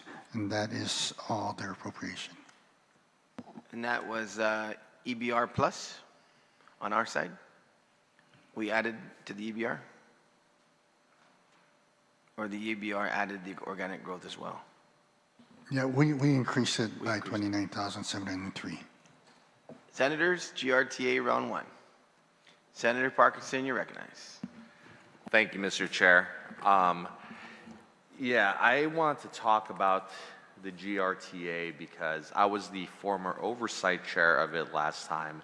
And, you know, I've long been a critic living on this island of GRTA. And so when I was assigned this committee during the last term, I really want to take a good crack into it. And so I did some comparative analysis just to really understand the problem we're dealing with. And so I want to tell the people of Guam what I was finding and just kind of illustrate the gulf of the problem that we are experiencing. So to understand if, you know, the baseline of what Guam was going through, I first looked to other jurisdictions that had similar size and demographics and traits to Guam. And I believe I found one of the Hawaiian Islands. I think it was, I want to say it was Maui.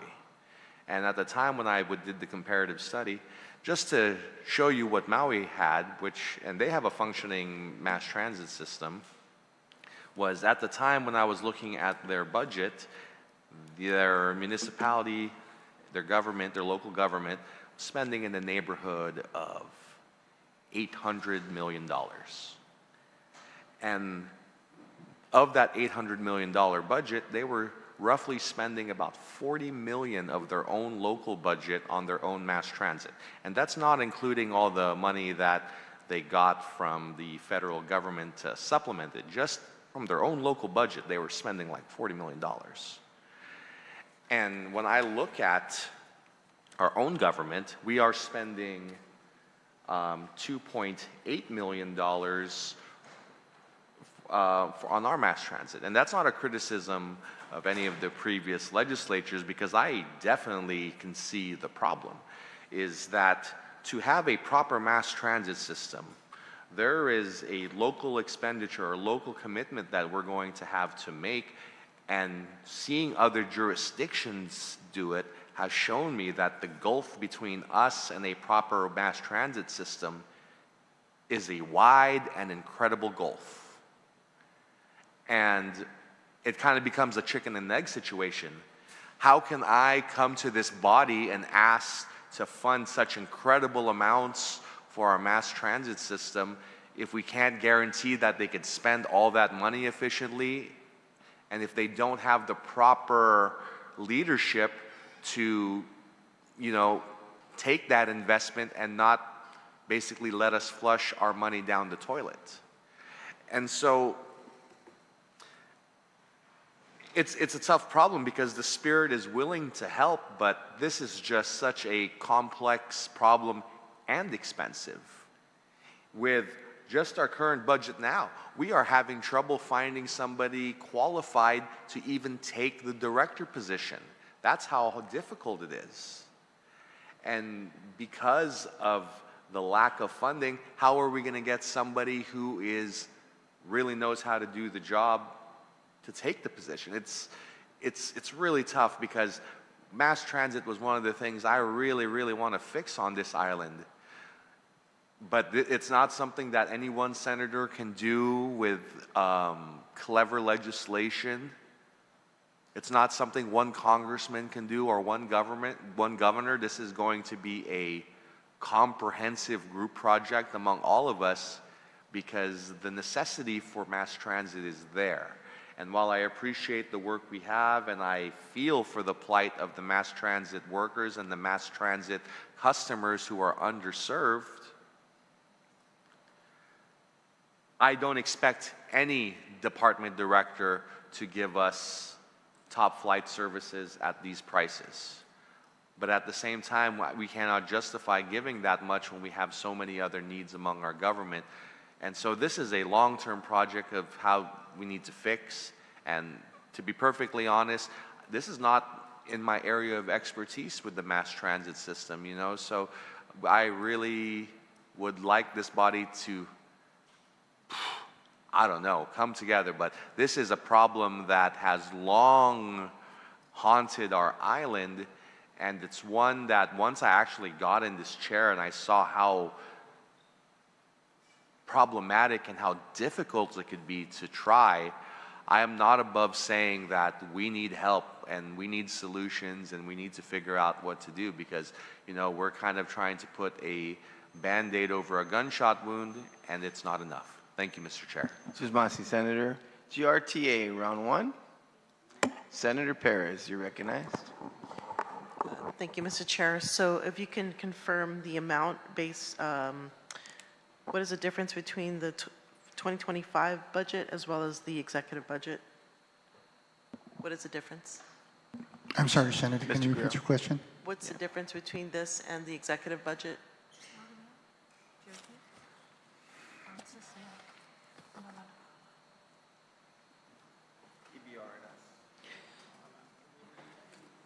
You're in the executive.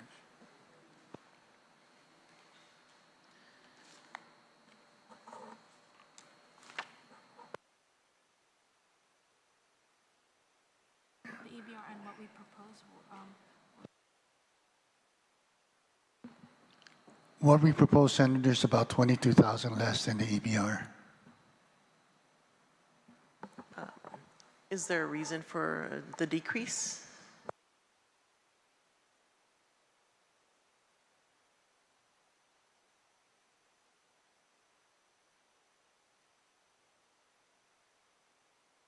What we did, Senator, again, we took the FY25 and just increased it by the required retirement and increments for 26. Sorry, you increased it based off the 25 budget? Is that what you're saying? Or? That's correct. Using the 25 as the base, we increased it and added on the increments and retirement costs. And that equaled $22,000 more? Or sorry, what was the difference between 25 and this year's budget then? $29,703. Wait, is that the executive budget, or are we talking the previous year's budget? If you're talking about 25 on what we're posing in the bill, Yes. yeah, it's $29,703. Wow, that's very little. How many employees are covered with that? Hang on, I need to check the staffing pattern.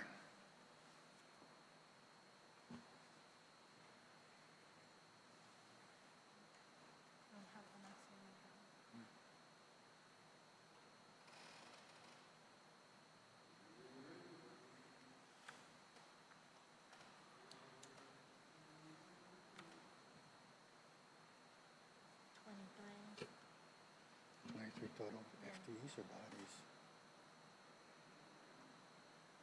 Is that what we funded?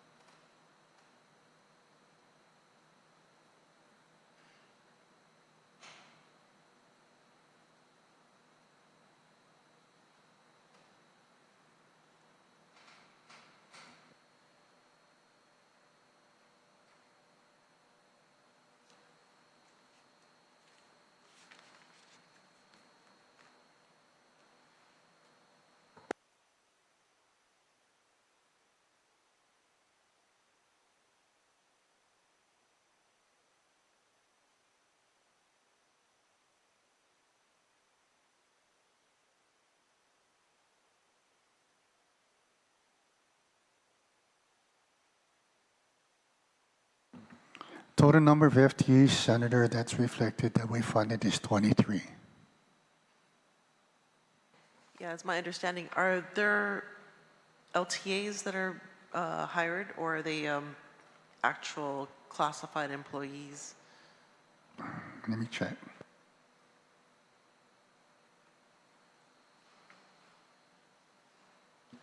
There's a total of 2 LTAs. The rest are classified? Yes. Okay. Yeah, so I do have concerns about this agency because a lot of our people rely on it, especially those that are disabled. And I know there's more funding through federal grants, and I think part of the problem has been that there hasn't been an executive manager to help see this agency through. There's been such a discontinuous person at the head of this agency, but yet it's very critical. And so I just think that first and foremost, they need to have somebody at the head of this agency to let it, to see the progress through. We know what's needed for this agency to turn around through the oversights that have happened, as well as through speaking with constituents. And I think if anything, I hope we can support this agency. I don't know exactly how much funding is needed, considering any federal grants, but this really needs an oversight, if anything, at this point, to ensure that progress is made. So just, yeah, basic comments. Thank you. Dismasi, Senator, GRTA round 1. Senator Barnett, you're recognized. Si Dismasi, Mr. Chair, and dahil talent sa Palaxi to the Maxi out there, to the people of Guam making their way home from work or wherever you're coming from. Maybe you're on a transit bus. I agree with my good colleagues that it is disappointing that we're not funding the Regional Transit Authority a little bit more. And I'm just reading about these different grants. I'm not sure of the status of this, but so yeah, maybe a hearing is warranted, as Guam was awarded $9.5 million for the electric buses and the new transit facility. And that I'm not sure what's going on with there was also a grant from the Biden administration, and as President Trump tries to, or does actually claw back a lot of these things, I'm not sure of the status of that anymore. But I do know, very similar to my comments I made earlier about the Department of Parks and Recreation, the Guam Regional Transit Authority, the artist previously known as the Guam Mass Transit Authority. I mean, what a heyday that was back in the day. I don't know if you guys remember the marketing campaign, Winners Ride the Bus. It was a good one. My mom was a winner. Was raised by a single mom. She had 3 jobs, and so we didn't have a car. And the way she got around was by riding the mass transit. And back then, she would have to wait a couple hours to catch the bus, so she'd end up going to wait for the bus in the dark and working at 8 in the morning for her first job. And very similar to what was happening with my mom and other parents back then, it's the same kind of cross-section of the community, the most vulnerable and the socioeconomically challenged individuals who ride the bus. And I still hear stories from constituents about, they don't have a car too. And I always wondered, why don't we level up the transit authority? And somewhere in the back of my mind, I think maybe it's because very powerful people would rather you go buy a car from their car dealership or whatever. But yeah, I think the mass transit, it should be a big part of the transportation challenges and solutions. And so I just kind of wanted to just offer my thoughts on this budget. And I agree with the retiring speaker. There hasn't been consistency. And while I was reading about this $9.5 million grant for electric buses in the new transit facility, I remembered the former director, Mr. Babauta, Mr. Celestino Babauta, who, when he took over the mass transit, it was one of the few times that you actually saw some real forward thinking and long-term planning. As he made the rounds when he was the director of the agency, and he had some big ideas and big plans, and then for whatever reason, probably politics, he's no longer there, and we've just seen musical chairs of directors over there at the Guam Regional Transit Authority. Most recently, I think they're headed by the acting director, who is also one of the deputy directors at DPW, Linda Ibanez. And she's pretty sharp. She's got a good head on her shoulders, but it doesn't matter how sharp the head is on your shoulders if you don't have the resources to execute the critical mandates that really, again, go to benefit some of the people on our island who need the most help, Mr. Chair. So thank you very much for the opportunity to speak on the Guam Regional Transit Authority. Senator, GRTA round 1, GRTA round 2. GRTA has been heard. Senators, we are now on the Guam Election Commission. Mr. Guerrero, you recognize. Thank you, Mr. Chair. For the Guam Election Commission, the total appropriation out of the general fund is $2,855,669. And that is the total appropriation to the Guam Election Commission for FY26. The bottom line shows an increase of $511,027, and it was to cover the cost for the upcoming gubernatorial election in FY26. We did fund 10 election temporary positions, and it also included the funding for increments, retirement, and supplies. Colleagues, Guam Election Commission, round 1. Senator Tadegui, you recognize. Thank you, Mr. Chair, and thank you for that information at the increase for the Guam Election Commission. You know, it seems that every time we have an election year, they come back to us around January or February, you know, needing additional funding. But because we passed several legislations that are now law, they're finding more ways to save funding. You know, trying to live within their means is what they're doing. So I'd like to thank this body for those bills that were passed to give them that ability to find these savings and utilize it, as well as being able to keep one important thing, and that is funding coming from the U.S. Election Commission. Maybe I may be I believe it's U.S. Commission that they're a part of, that gives them some kind of funding too as well. And by passing one of the laws that we implemented here in this body, we're complying to their standards too as well. So I just want to thank the body for that, you know, and this savings. Hopefully they won't come back to us in January like they usually do, or February, asking for money for this new election in FY26. And I'm hoping, Mr. Chair, that if any lapses they have, that we can avail it to them as well. And I do have an amendment for that down the road. So thank you, Mr. Chair. You're welcome, Mr. Dusmasi. Senator Tadegui, Guam Election Commission, round 1. Senator Terlahi, your word recognized. Hi, Mr. Gore, could you just confirm this $500,000 increase? What's it? Normally, yeah, we're doing this during election year for their additional supplies that they need during that year. Is this going to be repeated again next year? Like they're going to need another appropriation for that election? Or can we, why is this is a big increase for this agency? The big increase, Senator, reflects the cost of conducting the gubernatorial election next year. Okay, so we're doing it in advance. That's great. Okay. Yeah, for 26. All right. Yeah. I know I always felt uncomfortable funding elections during the election year because, all right, this is great. Thank you very much. Yeah, the election year is next year. So yeah. Dusmasi, Senator, Guam Election Commission, Senator Barnett.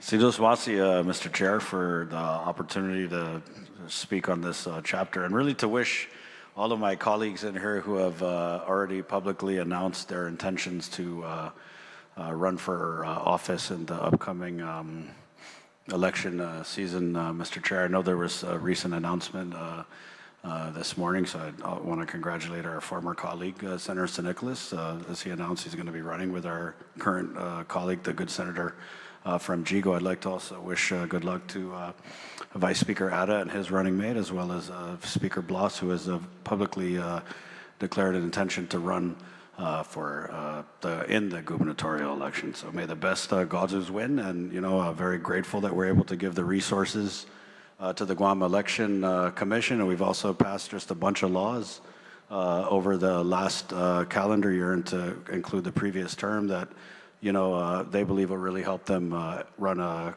smoother, cleaner, freer, and fairer elections, Mr. Chair. So it's really upon the people of Guam. Please go out and register to vote and make your voice be heard. And and again, and thank you to the Guam Election Commission for watching our session. Tusmasi, Senator. Guam Election Commission, round 1. Guam Election Commission, round 2. Guam Election Commission has been heard. Colleagues, we're going to take a 1-minute recess, or a couple of minutes recess, to reset the audio video. We're going to finish the chapter. 1 minute or 2-minute recess for reset AV.